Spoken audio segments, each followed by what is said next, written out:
এবার আসো আমরা হচ্ছে জেনেটিক ইঞ্জিনিয়ারিং নিয়ে পড়ব। তার আগে তোমাদের সবাইকে হচ্ছে বলে দেই 2022 বিশ্বকাপে তোমরা কে কোন দল সাপোর্ট করতেছো একটু কষ্ট করে হলো তোমরা কমেন্টে জানাও, ঠিক আছে?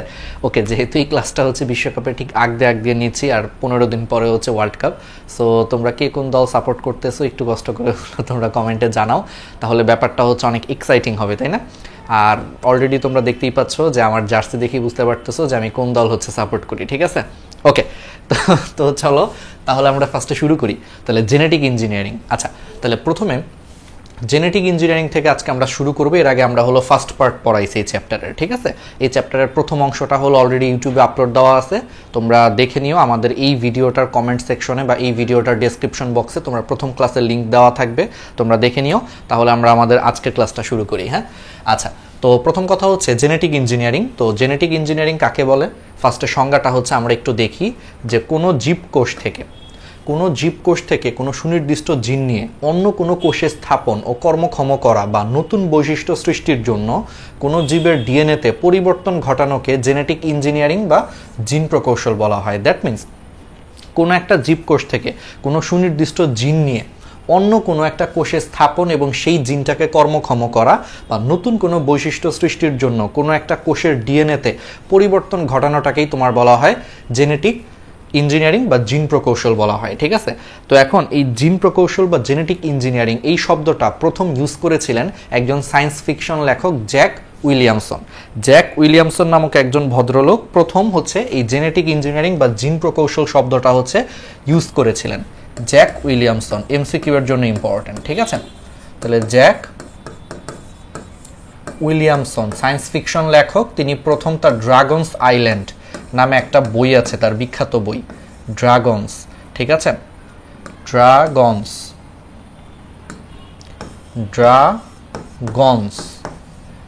আইল্যান্ড নামক বিখ্যাত বইতে তিনি প্রথম হচ্ছে এই জেনেটিক ইঞ্জিনিয়ারিং শব্দটা হচ্ছে ইউজ করেন। এখন আসো এই সংজ্ঞাটা আমরা তোমাদেরকে একটু এক্সপ্লেন করি যে এই সংজ্ঞাটা আসলে জিনিসটা কি। তাহলে কি বলছি যে কোনো একটা জিনকে কেটে অন্য কোনো একটা কোষে স্থাপন করা। ধরো কথার কথা, তোমরা 9-10-এ পড়ছো যেমন মানুষের ইনসুলিন উৎপাদনের জন্য দায়ী যে জিনটা, আমরা কিন্তু চাইলে সেই জিনটাকে কেটে যদি ব্যাকটেরিয়ার মধ্যে সেই ইনসুলিন উৎপাদনের জন্য দায়ী জিনটা যদি স্থাপন করে দেই, তাহলে কিন্তু সেই ব্যাকটেরিয়া থেকে কিন্তু মানুষের মতো কি তৈরি করা যায়? ইনসুলিন তৈরি করা যায়। তাহলে এই যে একটা জীবের নির্দিষ্ট জিনকে কেটে নিয়ে অন্য একটা জীবকোষে স্থাপন এবং সেই জীবকোষে সেই জিনটাকে দিয়ে কাজ করানো, অথবা এই যে ব্যাকটেরিয়ার ডিএনএতে আমরা যে মানুষের ডিএনএর একটা অংশ দিয়ে ব্যাকটেরিয়ার ডিএনএর মধ্যে যে একটা পরিবর্তন করলাম, এই জিনিসটাকেই তোমার বলা হয় জিন প্রকৌশল বা জেনেটিক ইঞ্জিনিয়ারিং। বুঝতে পারছো? ওকে, তো এখন এই জিন প্রকৌশল বা জেনেটিক ইঞ্জিনিয়ারিং শব্দটা জ্যাক উইলিয়ামসন ইউজ করেছিলেন তার ড্রাগনস আইল্যান্ড নামক একটা বিখ্যাত বইয়ে আর কি।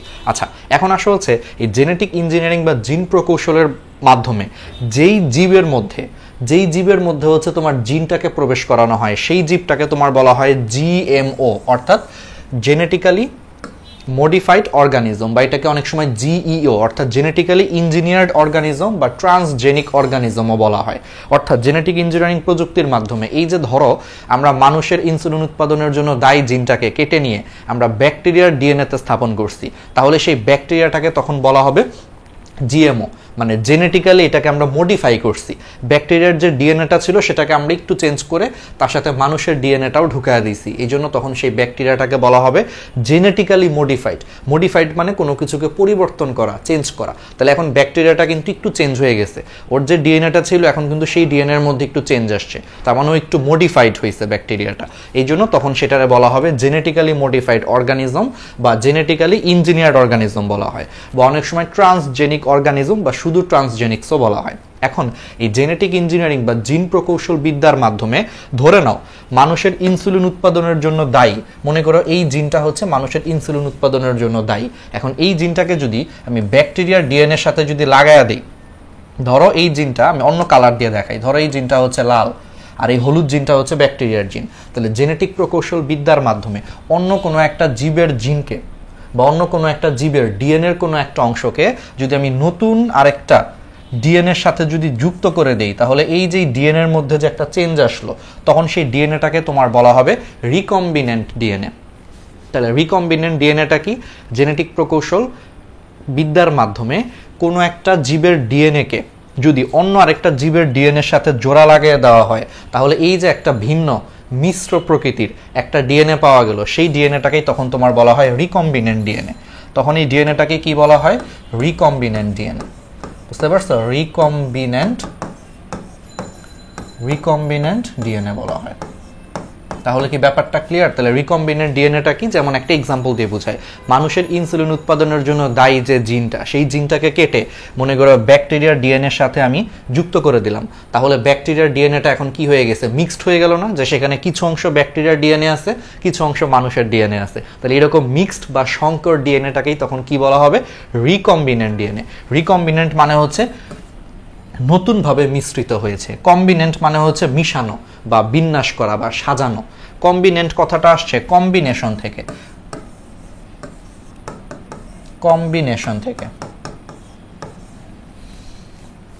এর মানে হচ্ছে সাজানো। রি মানে হচ্ছে পুনরায়। তাহলে দেখো, ব্যাকটেরিয়ার ডিএনএ এর সাথে মানুষের ডিএনএটাকে আমি যোগ করে নতুন করে সাজাইছি, এই জন্য এটারে বলা হয় পুনরায় কম্বিনেশন করছি বা পুনরায় সাজাইছি, এই জন্য এটারে বলা হয় রিকম্বিনেন্ট ডিএনএ। রি মানে হচ্ছে পুনরায়, আর কম্বিনেন্ট মানে সাজানো, নতুন করে সাজানো। তাহলে নতুন করে সাজাইছি, এই জন্য এই ডিএনএটাকে কি বলা হচ্ছে? রিকম্বিনেন্ট ডিএনএ বলা হচ্ছে। ঠিক আছে? আচ্ছা, এখন আসো যে জিন জিনিসটা কি। তোমাদেরকে একটা ছোট্ট বেসিক কথা বলে রাখি, জিন হচ্ছে মেইনলি ডিএনএ অণুর একটা ক্ষুদ্র অংশ। জিন হচ্ছে ডিএনএ অণুর একটা ক্ষুদ্র অংশ। ধরো এই যে দ্বিসূত্রক যে ডিএনএ, সেই দ্বিসূত্রক ডিএনএর মনে করো একটা ক্ষুদ্র অংশ, ধরো এই যে এইটুকু অংশ, ক্ষুদ্র অংশ, যেটা একটা বৈশিষ্ট্যকে প্রকাশ করে বা যেটা একটা বৈশিষ্ট্যকে নিয়ন্ত্রণ করে, সেই ক্ষুদ্র অংশটাকেই তখন বলা হবে জিন।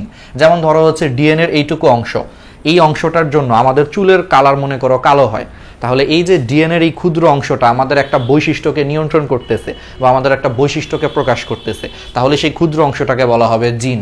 দ্যাট মিনস জিন হচ্ছে আসলে ডিএনএ অণুর একটা ক্ষুদ্র অংশ। তার মানে জিন মানেই কিন্তু আসলে ডিএনএ বলা যায়। ঠিক আছে? তো তখন সেই মডিফাইড যে ডিএনএটা, এটাকে রিকম্বিনেন্ট ডিএনএ বলা হয়। ঠিক আছে? তাহলে আমরা বেশ কিছু টার্ম হচ্ছে শিখে ফেললাম। ওকে, তাহলে রিকম্বিনেন্ট ডিএনএ টেকনোলজি কাকে বলা হয়? আসতে পারে সৃজনশীলের কতে আসতে পারে। তাহলে রিকম্বিনেন্ট ডিএনএ টেকনোলজিটা হচ্ছে জিন প্রকৌশলের মাধ্যমে এই যে কোনো একটা জীবের ডিএনএতে আমরা যে কাঙ্ক্ষিত পরিবর্তন নিয়ে আসলাম, তাহলে সেটাকেই তোমার বলা হয় রিকম্বিনেন্ট ডিএনএ প্রযুক্তি বা ডিএনএ টেকনোলজি। তাহলে what is recombinant DNA technology? তাহলে সংজ্ঞাটা এইভাবে দিবা যে জিন প্রকৌশল বিদ্যার মাধ্যমে কোনো একটা জীবের ডিএনএতে, যেমন আগের এক্সাম্পলে ব্যাকটেরিয়ার ডিএনএতে আমরা এই যে একটা কাঙ্ক্ষিত পরিবর্তন নিয়ে আসলাম, সেই পরিবর্তনটাকেই তখন বলা হয় রিকম্বিনেন্ট ডিএনএ টেকনোলজি বা রিকম্বিনেন্ট ডিএনএ প্রযুক্তি। ঠিক আছে? ওকে, এরপরে চলে আসো, এবার আসো প্লাজমিড। তাহলে প্লাজমিড জিনিসটাকে আমাদেরকে এই জিনিসগুলো একটু জানতে হবে। আচ্ছা, প্লাজমিড হচ্ছে, তোমরা একটু এই জিনিসটা একটু ফিল করার ব্যাপার, এটা তোমাদেরকে বললে হবে না, ব্যাকটেরিয়া। এই প্লাজমিড জিনিসটা হচ্ছে ব্যাকটেরিয়াতে পাওয়া যায়। তাহলে ফার্স্টে তোমরা একটা জিনিস চিন্তা করো, ধরো এটা হচ্ছে আমাদের ব্যাকটেরিয়া, হ্যাঁ ধরে নাও এটা একটা ব্যাকটেরিয়া, ধরো হ্যাঁ ব্যাকটেরিয়া। তাহলে একটা ব্যাকটেরিয়াতে তার নিজস্ব যে ক্রোমোজোম আছে, প্রত্যেকটা ব্যাকটেরিয়াতে তার নিজস্ব ক্রোমোজোম ছাড়াও ব্যাকটেরিয়ার সাইটোপ্লাজমে আরেকটা অতিরিক্ত হচ্ছে তোমার বৃত্তাকার ডিএনএ পাওয়া যায়। তাহলে এই যে ব্যাকটেরিয়ার সাইটোপ্লাজমে তার নিজস্ব ক্রোমোজোম ছাড়াও এক্সট্রা যে ডিএনএটা হচ্ছে বৃত্তাকার ডিএনএ পাওয়া যায়, সেই এক্সট্রা বৃত্তাকার ডিএনএটাকেই তোমার কি বলা হয়? সেই এক্সট্রা বৃত্তাকার ডিএনএকেই তোমার প্লাজমিড বলা হয়। বুঝতে পারছো? তাহলে প্লাজমিড জিনিসটা কি? যে ব্যাকটেরিয়াতে নিজস্ব ক্রোমোজোম ছাড়াও তার সাইটোপ্লাজমে যেই বৃত্তাকার ডিএনএ খণ্ডাংশটা পাওয়া যায়, সেই বৃত্তাকার ডিএনএ খণ্ডাংশটাকে কি বলা হচ্ছে? প্লাজমিড বলা হচ্ছে। ঠিক আছে? ওকে, এখন আসা হচ্ছে এই প্লাজমিড। তাহলে প্লাজমিডের সংজ্ঞা অলরেডি আমরা বলে ফেলছি যে তাহলে ক্রোমোজোম বহির্ভূত, ব্যাকটেরিয়ার ক্রোমোজোম বহির্ভূত বৃত্তাকার ডিএনএ অণুটাকে বলা হয় হচ্ছে প্লাজমিড। প্লাজমিডকে আবিষ্কার করেন অবজেক্টিভের জন্য খুব ইম্পর্টেন্ট ল্যাডারবার্গ নামক একজন বিজ্ঞানী ইকোলাই ব্যাকটেরিয়া কোষে সর্বপ্রথম হচ্ছে প্লাজমিডের সন্ধান পান। আচ্ছা, প্রত্যেকটা ব্যাকটেরিয়া কোষে তোমার 1 থেকে 1000 পর্যন্ত হচ্ছে তোমার প্লাজমিড থাকতে পারে।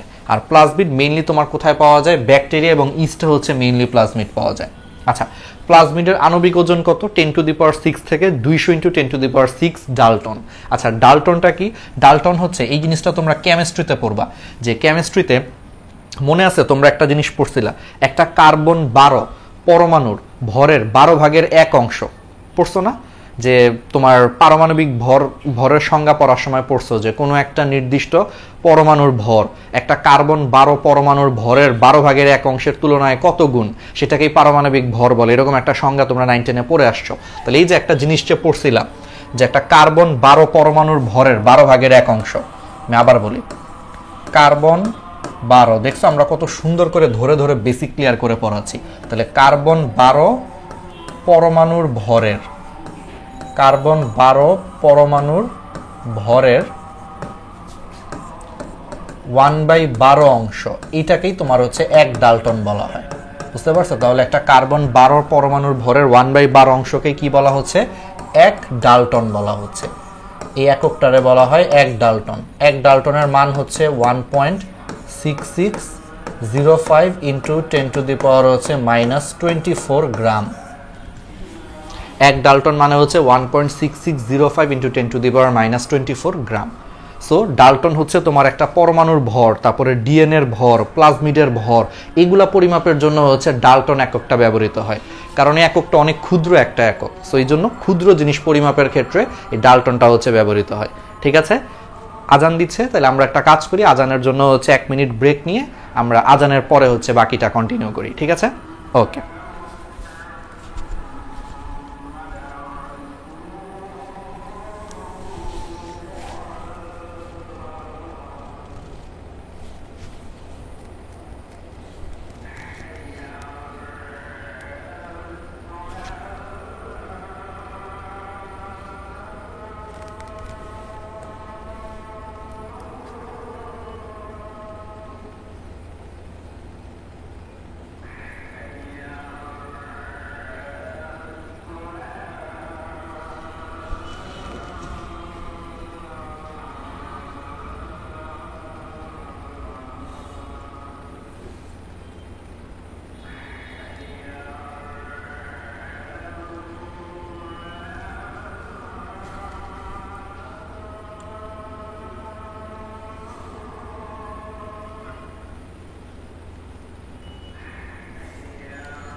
আচ্ছা, তো তাহলে এখন আমরা যেই জিনিসটা তাহলে বলবো, তাহলে ডাল্টনটা তো বুঝতে পারছি যে তাহলে এটা খুব ক্ষুদ্র পরিমাণ বা খুব ছোট জিনিসের ভর পরিমাপের ক্ষেত্রে ডাল্টন এককটা ব্যবহৃত হয়। যেমন ধরো হচ্ছে তোমার পরমাণুর ভর, তারপর হচ্ছে তোমার ডিএনএর অণুর ভর, এইগুলার নির্ণয় করার ক্ষেত্রে তোমার ডাল্টন এককটা হচ্ছে ব্যবহৃত হয়। তাইলে যে আণবিক ওজন প্রায় 10⁶ থেকে 200 × 10⁶ ডাল্টন রেস্ট্রিকশন এনজাইম দ্বারা আদর্শ প্লাজমিডের নির্দিষ্ট স্থানগুলো হচ্ছে তোমার কেটে ফেলা যায়। আচ্ছা, প্লাজমিড কি? বৃত্তাকার ডিএনএ। সো এখন একটা স্পেশাল এনজাইম আছে, যে স্পেশাল এনজাইমটার নাম হচ্ছে তোমার রেস্ট্রিকশন এনজাইম। সেই রেস্ট্রিকশন এনজাইমের সাহায্যে একটা প্লাজমিডের নির্দিষ্ট অংশ আমরা চাইলে হচ্ছে কেটে ফেলতে পারি। তাহলে কোন এনজাইমের মাধ্যমে আমরা প্লাজমিডের নির্দিষ্ট অংশ কেটে ফেলতে পারি? রেস্ট্রিকশন এনজাইমের মাধ্যমে। এটা আমরা একটু পরে ডিটেলস পড়বো। এরা কনজুগেশনের মাধ্যমে সহজেই অন্য ব্যাকটেরিয়াতে সঞ্চালিত হয়। কনজুগেশন কি? এটা আমরা অণুজীব চ্যাপ্টারে ডিটেলস পড়াইছি। ঠিক আছে, আমাদের ন্যানোবায়োলজি কোর্সের অণুজীব ক্লাসটা দেখলেই তোমরা কিন্তু এখানে ফুল কমন পেয়ে যাবা বা জিনিসটা ফিল করতে পারবে। একটু পর আমরা তারপরও দেখাবো কনজুগেশন কি। প্লাজমিডের ডিএনএ অণু স্বাধীনভাবে অনুলিপন বা রেপ্লিকেট করতে পারে। ঠিক আছে, তাহলে আমরা প্লাজমিডের কিছু বৈশিষ্ট্যগুলা দেখলাম। সো চলো আরও কিছু ডিটেলস বৈশিষ্ট্য দেখি। এর মধ্যে কিছু পড়ায় ফেলছি। প্লাজমিডের আণবিক ভর হচ্ছে 10⁶ থেকে 200 × 10⁶ ডাল্টন। প্লাজমিড হচ্ছে তোমার বৃত্তাকার, হচ্ছে তোমার দ্বিসূত্রক ডিএনএ অণু। তারপর প্লাজমিড হচ্ছে অল্প সংখ্যক জিন ধারণ করে। প্লাজমিডের সাইজ হচ্ছে অনেক ছোট, যেমন তোমরা এই যে ফিল করো, এই যে দেখো, এই ছবিতে দেখো, এই বিশাল জিনিসটা হচ্ছে ব্যাকটেরিয়ার ক্রোমোজোম, আর ক্রোমোজোমের বাইরে অতিরিক্ত দেখো সাইটোপ্লাজমে বৃত্তাকার যে ডিএনএ আছে এটাই হচ্ছে প্লাজমিড। তাহলে দেখছো প্লাজমিড কিন্তু সাইজে অনেক ছোট। সো যেহেতু প্লাজমিড হচ্ছে সাইজে অনেক ছোট, তাহলে এখানে জিন সংখ্যাও কি থাকবে? অনেক কম থাকবে।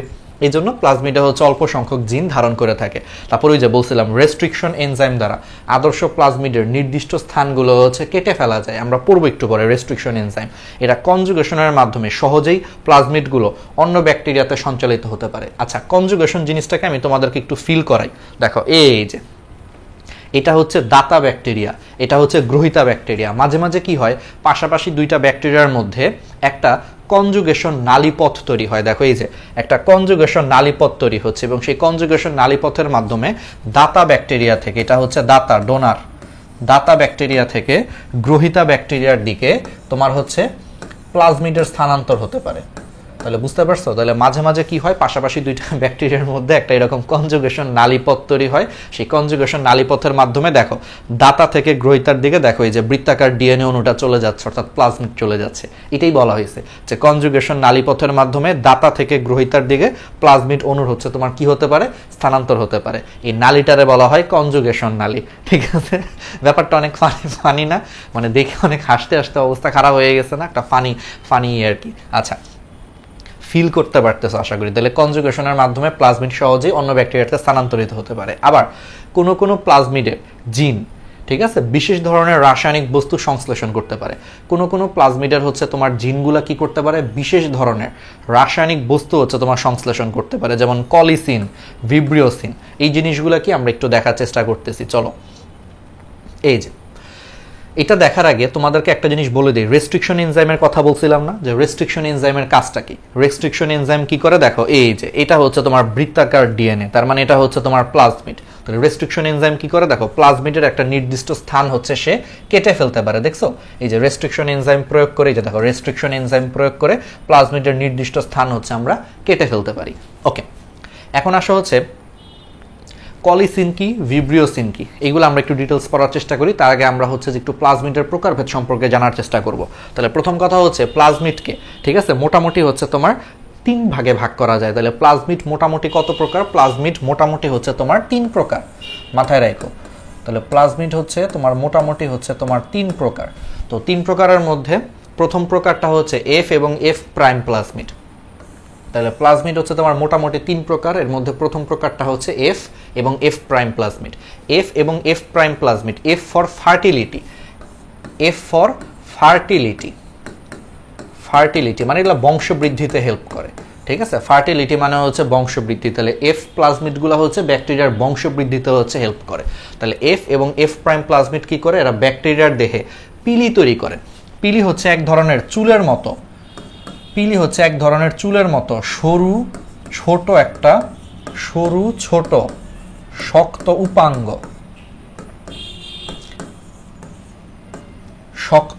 তাহলে পিলি হচ্ছে ব্যাকটেরিয়ার দেহ থেকে এক ধরনের সরু ছোট শক্ত উপাঙ্গ বের হয়। ধরো এটা একটা ব্যাকটেরিয়া, ঠিক আছে, তাহলে ব্যাকটেরিয়ার কোষ থেকে একটা হচ্ছে ছোট চুলের মতো সরু শক্ত হচ্ছে একটা উপাঙ্গ বের হয়, এটাকেই তোমার বলা হয় পিলি। এই পিলির মাধ্যমে কি করতে পারে, পিলির মাধ্যমে হচ্ছে ব্যাকটেরিয়া কোনো একটা পোষক কোষের সাথে হচ্ছে যুক্ত হতে পারে। ধরো এই ব্যাকটেরিয়াটা আমাদের কোষের সাথে যুক্ত হতে চায়, তাহলে আমাদের কোষের সাথে সে কিসের মাধ্যমে যুক্ত হবে, এই পিলির মাধ্যমে যুক্ত হবে। অর্থাৎ এই পিলি জিনিসটা ব্যাকটেরিয়াকে আমাদের কোষের সাথে হচ্ছে আটকে রাখতে সাহায্য করে। বুঝতে পারছো? তাহলে পিলির মাধ্যমে হচ্ছে ব্যাকটেরিয়া অন্য কোনো কোষের সাথে বা পোষক কোষের সাথে, ব্যাকটেরিয়া যেই কোষের সাথে আটকে থাকে সেই কোষটাকে তোমার বলা হয় পোষক কোষ, পোষক, বা ইংলিশে বলা হয় হোস্ট বা বাংলায় বলা হয় পোষক। তাহলে ব্যাকটেরিয়া যেই কোষের সাথে আটকে থাকে সেই কোষটাকে বলা হয় হোস্ট সেল বা বাংলায় বলা হয় পোষক কোষ। তাহলে ব্যাকটেরিয়া এই পিলির মাধ্যমে হচ্ছে তোমার পোষক কোষের সাথে আটকানো থাকে। পিলি কি, ব্যাকটেরিয়ার কোষ থেকে হচ্ছে একটা ছোট সরু শক্ত একটা উপাঙ্গ বের হয়, সেটাকেই বলা হয় পিলি। আচ্ছা, তো এখন তুমি চিন্তা করো, তাহলে ব্যাকটেরিয়ার দেহে হচ্ছে এফ এবং এফ প্রাইম প্লাজমিড হচ্ছে পিলি তৈরি করে, যা একটি ব্যাকটেরিয়া থেকে অন্য ব্যাকটেরিয়াতে জেনেটিক উপাদান হচ্ছে স্থানান্তর করার জন্য দায়ী। তার মানে এই পিলিগুলা মাঝে মাঝে কি করতে পারে, একটা ব্যাকটেরিয়া থেকে আরেকটা ব্যাকটেরিয়াতে জেনেটিক উপাদান স্থানান্তর করতে পারে। তাহলে এটা হচ্ছে এক প্রকারের প্লাজমিড। আরেকটা প্লাজমিড হচ্ছে আর প্লাজমিড।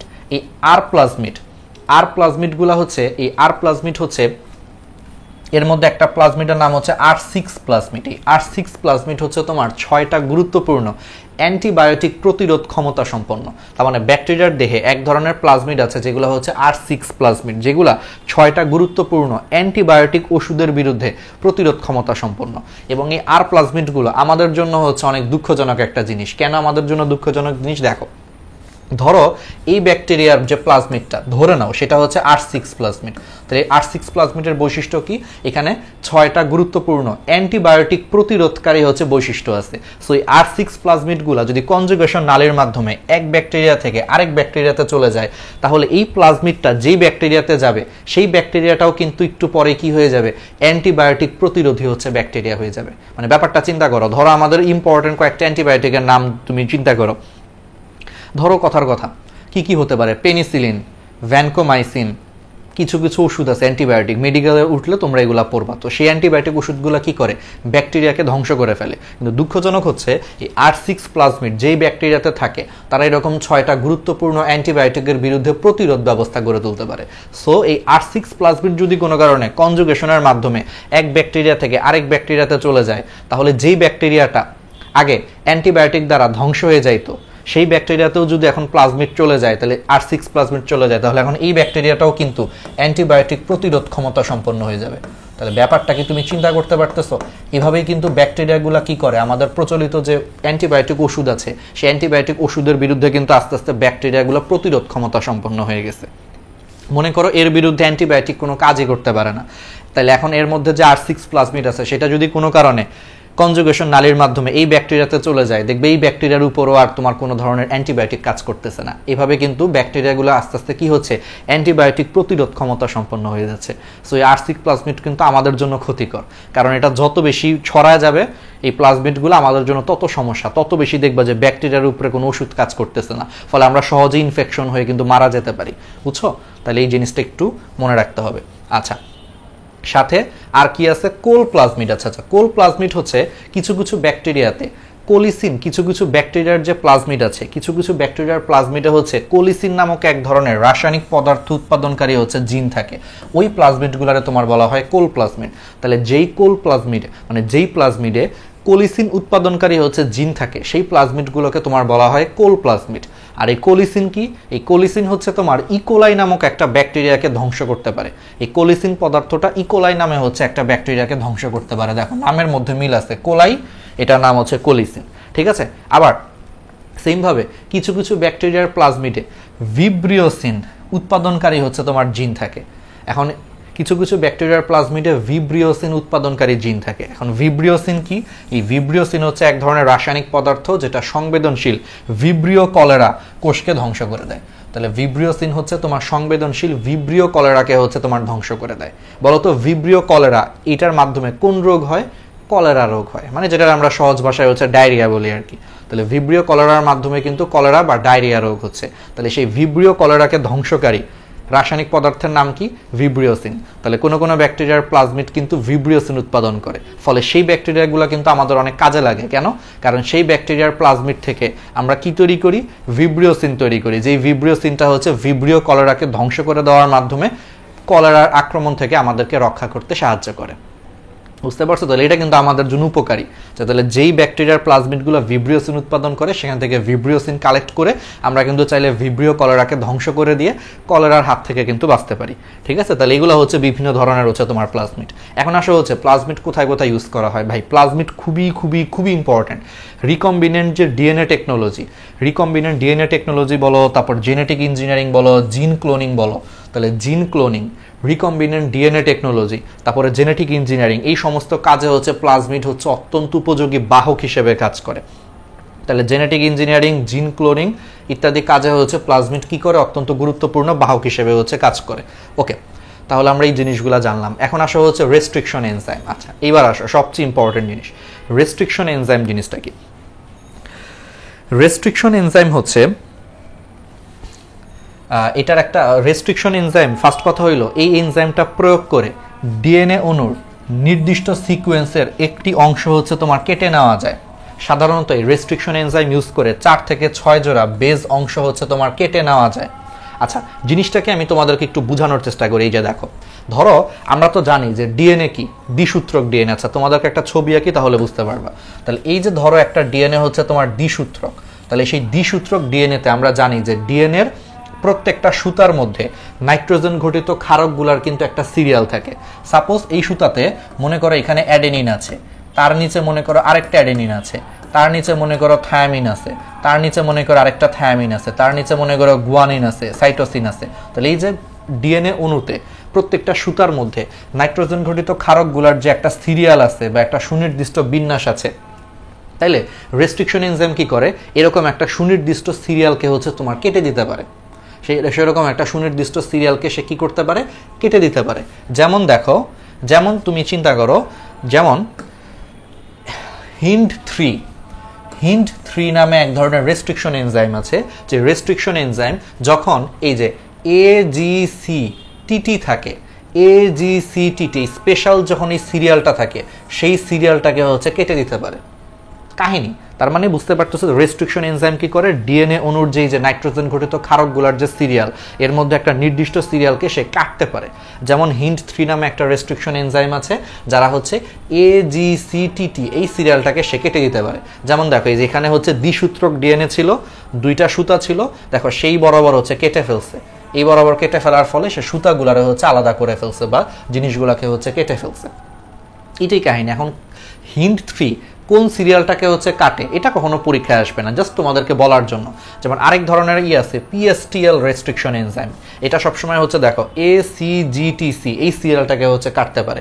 তাহলে দেখো এখানে কিন্তু ডিএনএ হচ্ছে দ্বিসূত্রক, এটা হচ্ছে একটা সুতার হচ্ছে নাইট্রোজেন ঘটিত ক্ষারকগুলোর একটা সিরিয়াল, এটা হচ্ছে বাকি আরেকটা সুতার নাইট্রোজেন ঘটিত ক্ষারকের সিরিয়াল। আচ্ছা, এই ব্যাপারটা কি বুঝছো?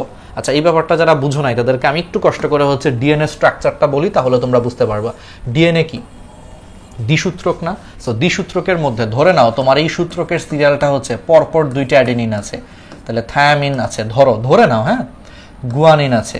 তাহলে এই যে একটা সুতায় যদি এই সিরিয়ালটা থাকে, তোমরা তো জানো যে অন্য আরেকটা সুতায় তাহলে কি থাকবে বলো? তাহলে অন্য সুতার এই জায়গাটায় কি থাকবে, যেহেতু এখানে অ্যাডেনিন আছে, তাহলে এখানে কি থাকবে, থায়ামিন থাকবে। আমরা জানি এটা, অ্যাডেনিন থাকলে এখানে থায়ামিন থাকে, এখানে অ্যাডেনিন থাকলে এই সুতায় এখানে থায়ামিন থাকবে, এখানে থায়ামিন আছে, এখানে অ্যাডেনিন থাকবে, এখানে গুয়ানিন আছে, এটা সাইটোসিন থাকবে। তাহলে দেখো একটা সুতার সিরিয়াল কি হইলো AATG, আর তার অন্য আরেকটা সুতার তাহলে সিরিয়ালটা কি আসতেছে TTAC। তাহলে এই তো একটা মানে এই জিনিসটা আর কি, এই স্ট্রাকচারটাই আসলে সেখানে দেখানোর চেষ্টা করছে আর কি, যে দুইটা সূত্র, সেই দুইটা সূত্রের সিরিয়ালগুলো হচ্ছে তারা পাশাপাশি হচ্ছে লিখছে।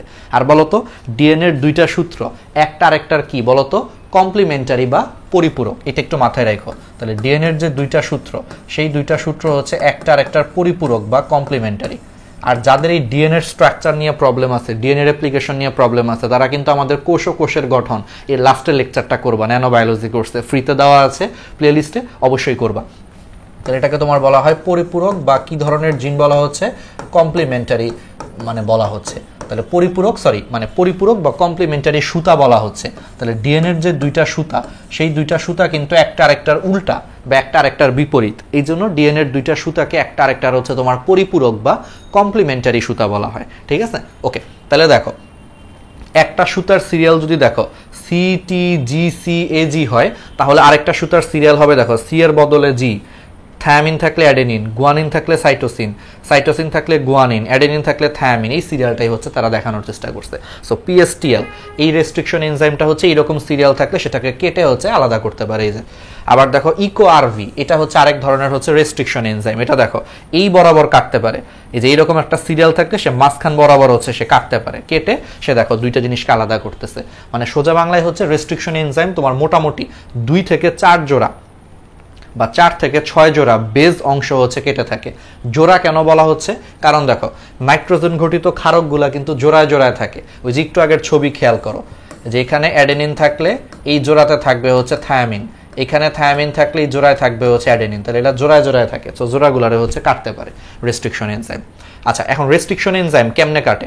রেস্ট্রিকশন এনজাইমের ওই যে বললাম যে প্রত্যেক এক এক ধরনের রেস্ট্রিকশন এনজাইম এক এক ধরনের হচ্ছে তোমার সিরিয়াল আছে, সেই সিরিয়ালকে কাটতে পারে। মনে করো কোনো একটা রেস্ট্রিকশন এনজাইম টানা যদি মনে করো 4টা অ্যাডেনিন থাকে, ও মনে করো এই সিরিয়ালটাকে হচ্ছে কাটতে পারে। আরেকটা রেস্ট্রিকশন এনজাইম আছে যারা মনে করো টানা 4টা গুয়ানিন থাকলে কাটতে পারে। তাহলে এই যে রেস্ট্রিকশন এনজাইমগুলো যেই সুনির্দিষ্ট সিরিয়াল থাকলেই শুধুমাত্র কাটতে পারে, সেই সুনির্দিষ্ট সিরিয়াল যুক্ত যে জায়গাটা, সেই জায়গাটাকে তোমার বলা হয় রেস্ট্রিকশন সাইট বা রিকগনিশন সাইট। মনে করো যেই রেস্ট্রিকশন এনজাইম টানা 4টা গুয়ানিন থাকলে হচ্ছে কাটতে পারে, তাহলে ধরো যে ডিএনএর এই স্ট্রাকচারটায় মনে করো আমার এখন টানা 4টা গুয়ানিন আছে, ধরে নাও টানা 4টা গুয়ানিন আছে, তাহলে এই জায়গাটাকে কিন্তু রেস্ট্রিকশন এনজাইম কি করতে পারবে, কাটতে পারবে। তখন সেই জায়গাটাকে বলা হয় রেস্ট্রিকশন সাইট। তাহলে রেস্ট্রিকশন এনজাইম যে সুনির্দিষ্ট সিরিয়ালকে হচ্ছে তোমার কাটতে পারে, সেই সুনির্দিষ্ট রেস্ট্রিকশন, তাহলে রেস্ট্রিকশন এনজাইম যে সুনির্দিষ্ট সিরিয়ালকে কাটতে পারে, সেই সুনির্দিষ্ট সিরিয়াল যুক্ত যে জায়গাটা বা যে স্থানটা, সেটাকে তোমার বলা হয় রেস্ট্রিকশন সাইট বলা হয়। সাইট মানে হচ্ছে জায়গা, সাইট মানে হচ্ছে জায়গা। তাহলে সেই সুনির্দিষ্ট সিরিয়াল যুক্ত যে জায়গাটা থাকে সেটাকে ইংলিশে বলা হয় রেস্ট্রিকশন সাইট, বা অনেক সময় এটাকে রিকগনিশন সাইটও বলা হয়। রিকগনিশন সাইট কেন বলা হয়? কারণ সে এই জায়গাটাকে সে চিনে। সাইট মানে জায়গা, বুঝতেই পারতেছো, আর রিকগনিশন মানে হচ্ছে সে রিকগনাইজ করতে পারে, সে চিনতে পারে। তাহলে রেস্ট্রিকশন এনজাইমটা এই জায়গাটাকে সে তখন চিনে, এটাকে কেটে ফেলতে পারে। এই জন্য এটার আরেকটা নাম হচ্ছে রিকগনিশন সাইট, মানে তার চেনা জায়গা, অথবা রেস্ট্রিকশন সাইট বলা হয়। সাইট মানে জায়গা, ঠিক আছে? তাহলে পারা যাবে। ওকে, এখন আসো, অনেক ধরনের রেস্ট্রিকশন এনজাইম আছে, এর মধ্যে 2-3টে এক্সাম্পল আমাদের বইয়ে আছে, তুমি চাইলে একটু মনে রাখতে পারলে ভালো। ইকোআরআই, এটা হচ্ছে এশকেরিকিয়া কোলাই, মানে ইকোলাই থেকে পাওয়া গেছে। হিন্ট 3, ওই যে বলছিলাম হিমোফাইলাস ইনফ্লুয়েঞ্জা নামক জিনিস থেকে পাওয়া গেছে। বাম এইচআই, যেটা হচ্ছে ব্যাসিলাস অ্যামাইলোলিকুইফেসিয়েন্স নামক ব্যাকটেরিয়া থেকে হচ্ছে পাওয়া গেছে, ঠিক আছে? Restriction enzyme. এখন তুমি বলতে পারো যে ভাইয়া এই রেস্ট্রিকশন এনজাইম কেন ব্যাকটেরিয়াতে পাওয়া যায়? সেটার একটা চমৎকার প্রশ্ন আছে। ব্যাকটেরিয়া, আমরা তো পড়ছিলাম অনুজীব চ্যাপ্টারে পড়ছিলাম যে ফাজ ভাইরাসগুলো, যেমন T2 ফাজ ভাইরাস, সে কিন্তু ইকোলাই ব্যাকটেরিয়াকে কি করতে পারে, ধ্বংস করতে পারে। তাইলে অনেক ভাইরাস আছে যারা কিন্তু ব্যাকটেরিয়ার কোষকে কি করে, আক্রমণ করে। সো ভাইরাসগুলো যখন ব্যাকটেরিয়া কোষকে আক্রমণ করে, তখন ব্যাকটেরিয়া কোষের মধ্যে যদি রেস্ট্রিকশন এনজাইমগুলো থাকে, সুবিধাটা হচ্ছে সে তখন সেই আক্রমণকারী ভাইরাসের ডিএনএটাকে কেটে সেই ভাইরাসটাকে ধ্বংস করে ফেলতে পারে। কারণ চিন্তা করো, আমাদের মেইন জিনিস আসলে কি, ডিএনএ। কারণ আমাদের সকল তথ্যগুলা কোথায় সংরক্ষিত থাকে, ডিএনএর মধ্যে সংরক্ষিত থাকে, ঠিক আছে? তো তাহলে চিন্তা করো, ধরো এটা একটা ব্যাকটেরিয়া, এটা যদি একটা ব্যাকটেরিয়া হয়, ধরো এই ব্যাকটেরিয়াটাকে এই ভাইরাস আক্রমণ করতে আসছে, তাহলে সেই আক্রমণকারী ভাইরাসের যে ডিএনএ, সেই ডিএনএটাকে কাটার জন্য এই ব্যাকটেরিয়ার ভিতরে আল্লাহ তাআলা কি দিয়ে দিয়েছেন, রেস্ট্রিকশন এনজাইম দিয়ে দিয়েছেন। সো কি হয়, ব্যাকটেরিয়া তখন কি করে, সেই আক্রমণকারী ভাইরাসকে ধ্বংস করতে পারে। কিভাবে?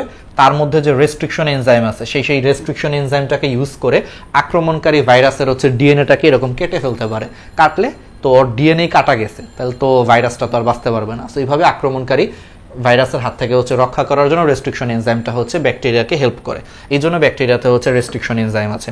তো বিভিন্ন ধরনের ব্যাকটেরিয়া হতে এই পর্যন্ত প্রায় সহস্রাধিক, মানে 1000-এরও বেশি রেস্ট্রিকশন এনজাইম পৃথক করা হয়েছে। এখন আসো, রেস্ট্রিকশন এনজাইমের পুরা নাম কি? যেহেতু এটা একটা ডিএনএ-কে কাটতে পারে, এই জন্য রেস্ট্রিকশন এনজাইমের পুরা নাম হচ্ছে তোমার রেস্ট্রিকশন এন্ডোনিউক্লিয়াস। এখানে একটা কথা বলে দেই, এন্ডো মানে হচ্ছে ভিতরে, নিউক্লিয়াস কথাটা আসছে নিউক্লিয়াস থেকে, তাহলে এন্ডোনিউক্লিয়াস কথাটার মানে হচ্ছে নিউক্লিয়াসের ভিতরে। সো তোমরা চিন্তা করো, রেস্ট্রিকশন এনজাইম ডিএনএটাকে কাটে, ডিএনএ কই থাকে, ক্রোমোজোমে থাকে, ক্রোমোজোম কই থাকে, নিউক্লিয়াসের ভিতরে থাকে। দ্যাট মিন্স রেস্ট্রিকশন এনজাইম যখন ডিএনএটাকে কাটে, সে কোথায় যেয়ে কাটে, সে নিউক্লিয়াসের ভিতরে যেয়ে সে ডিএনএটাকে কাটতেছে। এই জন্য এনজাইমটার পুরো নাম হচ্ছে রেস্ট্রিকশন এন্ডোনিউক্লিয়াস। এন্ডো মানে ভিতরে, নিউক্লিয়াস মানে নিউক্লিয়াস, মানে নিউক্লিয়াসের ভিতরে যেয়ে সেটাকে কাটতেছে। এই জন্য এনজাইমটার নাম হচ্ছে রেস্ট্রিকশন এন্ডোনিউক্লিয়াস এনজাইম। আবার এর আরও নাম আছে, যেহেতু সেটা ডিএনএ অনুকর্তনের জন্য ছুরির মতো কাজ করে। কোনো কিছুকে কাটা মানে কি, সে আসলে হচ্ছে ছুরির মতো কাজ করে। এই জন্য ডিএনএ অনুকর্তনের সূক্ষ্ম ছুরিকা বা মলিকুলার সিজার্সও বলা হয়। এটা কিন্তু মেডিকেল ভর্তি পরীক্ষার জন্য খুবই খুবই খুবই ইম্পর্টেন্ট, বা এইচএসসির জন্য important. 5 star MCQ for HSC and medical admission বা ভার্সিটি অ্যাডমিশন। যেহেতু রেস্ট্রিকশন এনজাইম ডিএনএ অণুকে কাটতে পারে, এই জন্য রেস্ট্রিকশন এনজাইমকে ডিএনএ অনুকর্তনের সূক্ষ্ম ছুরিকা বা মলিকুলার সিজার্সও বলা হয়। সিজার্স মানে হচ্ছে কাঁচি বা ছুরি, বা এটাকে বাংলায় অনেক সময় বলা হয় আণবিক কাঁচি বা বায়োলজিক্যাল নাইফও বলা হয়। নাইফ মানে হচ্ছে কাঁচি, বুঝতেই পারতেছো? ওকে, তাহলে এই জিনিসগুলো আমরা বুঝতে পারতেছি।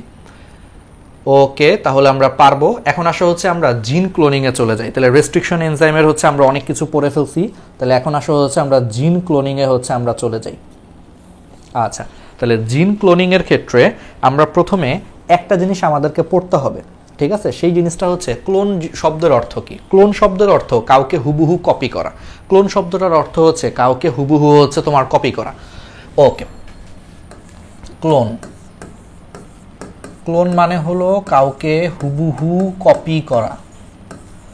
তাহলে জিন ক্লোনিং বলতে কি বোঝায়? জিন ক্লোনিং বলতে বোঝায় কোনো একটা কাঙ্ক্ষিত জিনকে হুবহু কপি করা বা সংখ্যা বৃদ্ধি করাটাকেই বলা হয় ক্লোনিং। তাহলে ক্লোনিং মানে হচ্ছে কপি করা। তাহলে জিন ক্লোনিং হচ্ছে কোনো একটা নির্দিষ্ট জিনকে বা কোনো একটা কাঙ্ক্ষিত জিনকে হুবহু কপি করা বা সংখ্যা বৃদ্ধি করাটাকেই তোমার কি বলা হয়? জিন ক্লোনিং বলা হয়। আচ্ছা, এখন আসা হচ্ছে জিন ক্লোনিং এর কিছু উৎস আছে। জিন ক্লোনিং এর কিছু উৎস আছে, যে তিনটা উৎস থেকে তোমার মেইনলি জিন ক্লোনিং এর জন্য যেই জিন, মানে জিন ক্লোনিং কি? ক্লোনিং মানে কাউকে হুবহু কপি করা। তাহলে জিন ক্লোনিং হচ্ছে কোনো একটা নির্দিষ্ট জিনকে বা কোনো একটা কাঙ্ক্ষিত জিনকে হুবহু কপি করা। তাহলে এখন জিন ক্লোনিং এর জন্য আমরা যেই জিনকে ক্লোন করব, মানে যেই জিন থেকে আমরা কপি তৈরি করব, তাহলে সেই জিনটাকে পাওয়ার জন্য তিনটা সোর্স আছে, তিনটা উৎস আছে। তার মানে জিন ক্লোনিং এর জন্য আমরা যেই জিনকে ব্যবহার করি, সেই জিনকে পাওয়ার জন্য তিনটা সোর্স আছে বা তিনটা উৎস আছে। কি কি? একটা হচ্ছে বিনা ক্রাইটেরিয়া, মানে র্যান্ডমলি, মানে এখানে কোনো কিছু দেখে হচ্ছে তোমার সিলেক্ট করা হয় নাই, র্যান্ডমলি। র্যান্ডম কথাটার মানে হচ্ছে মানে লটারির মাধ্যমে। ধরো তোমাদের একটা লটারি করলো, তাহলে লটারির সময় কি করে?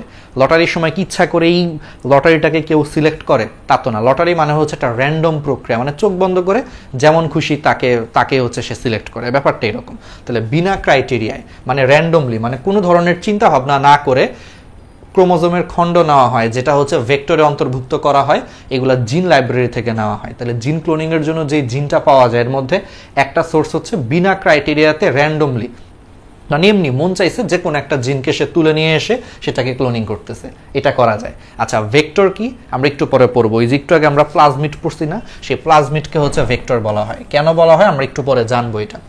ভেক্টরের বাংলা হচ্ছে বাহক। তো মনে রাখবা, জেনেটিক ইঞ্জিনিয়ারিং এ হচ্ছে প্লাজমিডকে আমরা ভেক্টর বা বাহক হিসেবে ইউজ করি। আচ্ছা, আরেকটা আসতে পারে, ধরো একটা নির্দিষ্ট এমআরএনএ আছে, তাহলে সেই নির্দিষ্ট এমআরএনএ থেকে রিভার্স ট্রান্সক্রিপশনের মাধ্যমে আমরা কমপ্লিমেন্টারি ডিএনএ পেতে পারি, এবং সেই ডিএনএ থেকে হচ্ছে আমরা জিনকে ইউজ করে আমরা ক্লোন করতে পারি। এখানে একটা ব্যাপার আছে, রিভার্স ট্রান্সক্রিপশন জিনিসটা কি? আচ্ছা, তোমাদেরকে ফার্স্ট চ্যাপ্টারের বেসিকটা তোমাকে জানতে হবে। বলো তো ট্রান্সক্রিপশন মানে কি? ট্রান্সক্রিপশন মানে হচ্ছে ডিএনএ থেকে এমআরএনএ তৈরি করার প্রক্রিয়াটাকে বলা হয় ট্রান্সক্রিপশন। তাহলে ট্রান্সক্রিপশন হচ্ছে ডিএনএ থেকে আরএনএ, বা একটু যদি স্পেসিফিক বলি, ডিএনএ থেকে এমআরএনএ তৈরি করার প্রক্রিয়াটাকে কি বলা হয়? ট্রান্সক্রিপশন বলা হয়। ফার্স্ট চ্যাপ্টারে পড়বা, কোষ ও কোষের গঠন চ্যাপ্টারে পড়বা। তাহলে ট্রান্সক্রিপশন হচ্ছে ট্রান্সক্রিপশন। তাহলে ট্রান্সক্রিপশন হলো ডিএনএ থেকে এমআরএনএ তৈরি করার প্রক্রিয়া। তাহলে এর আগে আমি একটা রিভার্স শব্দটা যুক্ত করে যাই। রিভার্স মানে উল্টা। রিভার্স মানে কি? উল্টা। তাহলে ট্রান্সক্রিপশন যদি ডিএনএ থেকে এমআরএনএ তৈরি করা হয়, তাহলে রিভার্স ট্রান্সক্রিপশন মানে কি? উল্টা হবে, ট্রান্সক্রিপশনের উল্টা হবে। দ্যাট মিনস এবার আমি এমআরএনএ থেকে হচ্ছে ডিএনএ তৈরি করব। তাহলে রিভার্স ট্রান্সক্রিপশন হচ্ছে ট্রান্সক্রিপশনের উল্টা, অর্থাৎ এমআরএনএ থেকে ডিএনএ তৈরি করার প্রক্রিয়াটাকে তোমার বলা হয় রিভার্স ট্রান্সক্রিপশন প্রক্রিয়া। এই রিভার্স ট্রান্সক্রিপশন প্রক্রিয়া বলতে পারবা কোন ফেমাস একটা ভাইরাসে হয়? HIV virus. এই এইচআইভি ভাইরাসে হচ্ছে স্পেশাল জিনিসটা হয়, রিভার্স ট্রান্সক্রিপশন প্রক্রিয়ার মাধ্যমে এমআরএনএ থেকে ডিএনএ তৈরি হয়। তাহলে শুধু ট্রান্সক্রিপশন হচ্ছে ডিএনএ থেকে এমআরএনএ তৈরি করা, আর রিভার্স ট্রান্সক্রিপশন, রিভার্স মানে হচ্ছে উল্টা, রিভার্স মানে হচ্ছে উল্টা, তার মানে এটা ট্রান্সক্রিপশনের উল্টা, অর্থাৎ এমআরএনএ থেকে ডিএনএ তৈরির প্রক্রিয়াটাকে রিভার্স ট্রান্সক্রিপশন বলে। তাহলে মাঝে মাঝে সুনির্দিষ্ট এমআরএনএ থেকে রিভার্স ট্রান্সক্রিপশন প্রক্রিয়ার মাধ্যমে ডিএনএ তৈরি করা হয়। পরবর্তীতে সেই ডিএনএর একটা ছোট্ট অংশকে জিন হিসেবে আমরা কি করি? ইউজ করি। কারণ আমরা একটু আগে বলছি যে ডিএনএর একটা ছোট অংশই কিন্তু জিন। তাহলে এমআরএনএ থেকে রিভার্স ট্রান্সক্রিপশনের মাধ্যমে ডিএনএ পাচ্ছি, সেই ডিএনএর একটা ছোট অংশকে আমরা জিন হিসেবে ইউজ করে সেটার ক্লোনিং করতেছি। তাহলে সেটাও আরেকটা সোর্স। এই সোর্সের মাধ্যমেও জিন পাওয়া যাচ্ছে। আর আরেকটা সোর্স হচ্ছে তোমার গবেষণাগারে হচ্ছে অর্গানিক কেমিস্ট, মানে রসায়নবিদরা বিশেষ প্রক্রিয়ার মাধ্যমে হচ্ছে ডিএনএ তৈরি করে, সেই ডিএনএর খণ্ড। কারণ আমরা সবাই জানি জিন হচ্ছে অ্যাকচুয়ালি ডিএনএর একটা খণ্ড। একটু আগে বলছি না যে ডিএনএর একটা ক্ষুদ্র অংশ যেটা একটা নির্দিষ্ট বৈশিষ্ট্যকে নিয়ন্ত্রণ করে, সেটাই হচ্ছে জিন। তার মানে জিন অ্যাকচুয়ালি হচ্ছে ডিএনএর একটা অংশ বা ডিএনএর একটা খণ্ড। তাহলে গবেষণাগারে অর্গানিক কেমিস্টগণ কর্তৃক বিশেষ প্রক্রিয়ায় তৈরিকৃত ডিএনএ খণ্ডটাকেও আমরা কি করতে পারি? আমরা হচ্ছে ইউজ করতে পারি। ওকে, এখন আসা হচ্ছে জিন ক্লোনিং। জিন ক্লোনিং মোটামুটি কয়েক প্রকারের আছে। এর মধ্যে ফার্স্টে চলে আসা হচ্ছে তোমরা ডিএনএ ক্লোনিং। ডিএনএ ক্লোনিং কিভাবে করা হয়? রিকম্বিনেন্ট ডিএনএ তৈরির মাধ্যমে হচ্ছে ডিএনএ ক্লোনিং করা হয়। এটি জিন ক্লোনিং নামেও পরিচিত। আচ্ছা, এটা কিভাবে করা হয়? তাহলে জিন ক্লোনিং কয়েক প্রকার হতে পারে। এর মধ্যে একটা প্রকার হচ্ছে তোমার ডিএনএ ক্লোনিং, যেখানে তোমার রিকম্বিনেন্ট ডিএনএ তৈরি করার মাধ্যমে ডিএনএ ক্লোনিং করা হয়। এই রিকম্বিনেন্ট ডিএনএ তৈরি করার মাধ্যমে যে ডিএনএ ক্লোনিং করা হয়, এটার আরেকটা নাম হচ্ছে জিন ক্লোনিং। কেন এটার আরেকটা নাম জিন ক্লোনিং? কারণ আমি বারবার মনে করায় দেই, জিন হচ্ছে অ্যাকচুয়ালি ডিএনএর ক্ষুদ্রতম অংশই হচ্ছে তোমার জিন। সো জিন অ্যাকচুয়ালি ডিএনএরই অংশ। সো তুমি যদি কোনো কারণে ডিএনএকে ক্লোনিং করো, তার মানে তুমি জিনকেও অ্যাকচুয়ালি কি করে ফেলছো? ক্লোনিং করে ফেলছো, তাই না? কারণ জিন হচ্ছে এই যে ডিএনএর একটা ছোট অংশটাকেই বলা হয় জিন, যে অংশটা হচ্ছে একটা নির্দিষ্ট বৈশিষ্ট্যকে প্রকাশ করে। যেমন আমার চুলের রং কালো, তাহলে চুলের রং কালো হওয়ার পিছনে মনে করো ডিএনএর এইটুকু অংশ হচ্ছে দায়ী, তাহলে এইটুকু অংশকেই বলা হবে একটা জিন। ঠিক আছে? এই জন্য ডিএনএকে যদি তুমি ক্লোনিং করো, মানে ডিএনএকে যদি তুমি কপি করো, ওই আলটিমেটলি তুমি এই জিনগুলারেও কিন্তু আসলে কপি করতেছো। এই জন্য ডিএনএ ক্লোনিং এর আরেকটা নাম হচ্ছে জিন ক্লোনিং। বুঝা গেছে? এখন আসো ডিএনএ ক্লোনিংটা কিভাবে করে এটা একটু আমাদেরকে জানতে হবে। এটা খুবই ইজি। কাহিনীটা হয়েছে, ফার্স্ট স্টেপ, তুমি যেই কাঙ্ক্ষিত জিনটাকে মনে করো হচ্ছে তুমি ক্লোনিং করতে চাও। ঠিক আছে? তুমি যে কাঙ্ক্ষিত জিনটাকে কপি করতে চাও, তুমি কি করবা? সেই কাঙ্ক্ষিত জিনটাকে হচ্ছে ফার্স্টে তুমি রেস্ট্রিকশন এনজাইম দিয়ে হচ্ছে কেটে নিবা। খুবই সিম্পল। তাহলে তুমি যেই কাঙ্ক্ষিত জিনটাকে হচ্ছে কপি করবা, তুমি কি করবা? সেটাকে হচ্ছে ফার্স্টে কেটে নিবা। যেমন ধরো আমি এই ক্রোমোজোমের মধ্যে আমার সেই কাঙ্ক্ষিত জিন অবস্থিত, তাহলে আমি ফার্স্টে কি করব? সেই কাঙ্ক্ষিত জিনটাকে মনে করো আমি রেস্ট্রিকশন এনজাইম দিয়ে হচ্ছে কেটে নিছি। তারপরে কি করব? আমি ব্যাকটেরিয়ার মধ্যে যে প্লাজমিড আছে না, তাহলে একটা ব্যাকটেরিয়ার হচ্ছে একটা প্লাজমিডকে আমি বের করে নিয়ে আসবো। বের করে নিয়ে আসার পর সেই সেম রেস্ট্রিকশন এনজাইম দিয়ে আমি ব্যাকটেরিয়ার প্লাজমিডটাকে হচ্ছে কেটে ফেলার পর ওই যে আমার যে কাঙ্ক্ষিত জিন, যেই জিনটাকে আমি কপি করব, সেই জিনটাকে হচ্ছে আমি ব্যাকটেরিয়ার প্লাজমিডের জায়গায় লাগায় দিব। মানে ব্যাপারটা চিন্তা করো, ফার্স্টে আমি আমার কাঙ্ক্ষিত জিন বা নির্দিষ্ট জিনটাকে হচ্ছে রেস্ট্রিকশন এনজাইম দিয়ে কেটে হচ্ছে আলাদা করে ফেলছি। তারপরে কি করলাম? আমি ব্যাকটেরিয়ার প্লাজমিডটাকে হচ্ছে বের করে নিয়ে আসছি। বের করে নিয়ে আসার পর ব্যাকটেরিয়ার প্লাজমিডটাকে হচ্ছে আমি রেস্ট্রিকশন এনজাইম দিয়ে মনে করো কেটে দিছি। কেটে দেওয়ার পর সেই কাটা জায়গায় মনে করো আমার যে কাঙ্ক্ষিত যে মনে করো যে কাঙ্ক্ষিত যে জিনটা ছিল, সেই কাটা জায়গাটায় সেই কাঙ্ক্ষিত জিনটা হচ্ছে লাইগেজ এনজাইমের মাধ্যমে লাগায়া দিছি। কি করছি? লাইগেজ এনজাইমের মাধ্যমে হচ্ছে লাগায়া দিছি। লাগায়া দেওয়ার পর তাহলে এই যে এখন যে ডিএনএটা পাইলাম, বলো তো এই ডিএনএটাকে কি বলা হবে? রিকম্বিনেন্ট ডিএনএ বলা হবে। কেন? কারণ এই ডিএনএটা হচ্ছে একটা মিক্সড ডিএনএ। এখানে কিছু ডিএনএ হচ্ছে তোমার ব্যাকটেরিয়ার প্লাজমিডের অংশ, আর কিছু ডিএনএ হচ্ছে অন্য আরেকটা জীবের অংশ। এটাকেই বলা হয় তখন রিকম্বিনেন্ট ডিএনএ। তো রিকম্বিনেন্ট ডিএনএ তৈরি করে ফেলছি। তারপরে কি করলাম? এই রিকম্বিনেন্ট ডিএনএ বা এই রিকম্বিনেন্ট যে প্লাজমিডটা আছে, সেই প্লাজমিডটাকে ইলেকট্রোফোরেশন একটা প্রক্রিয়া আছে বা হিট শক আর একটা প্রক্রিয়া আছে, আমরা পড়বো একটু পরে ডিটেলস।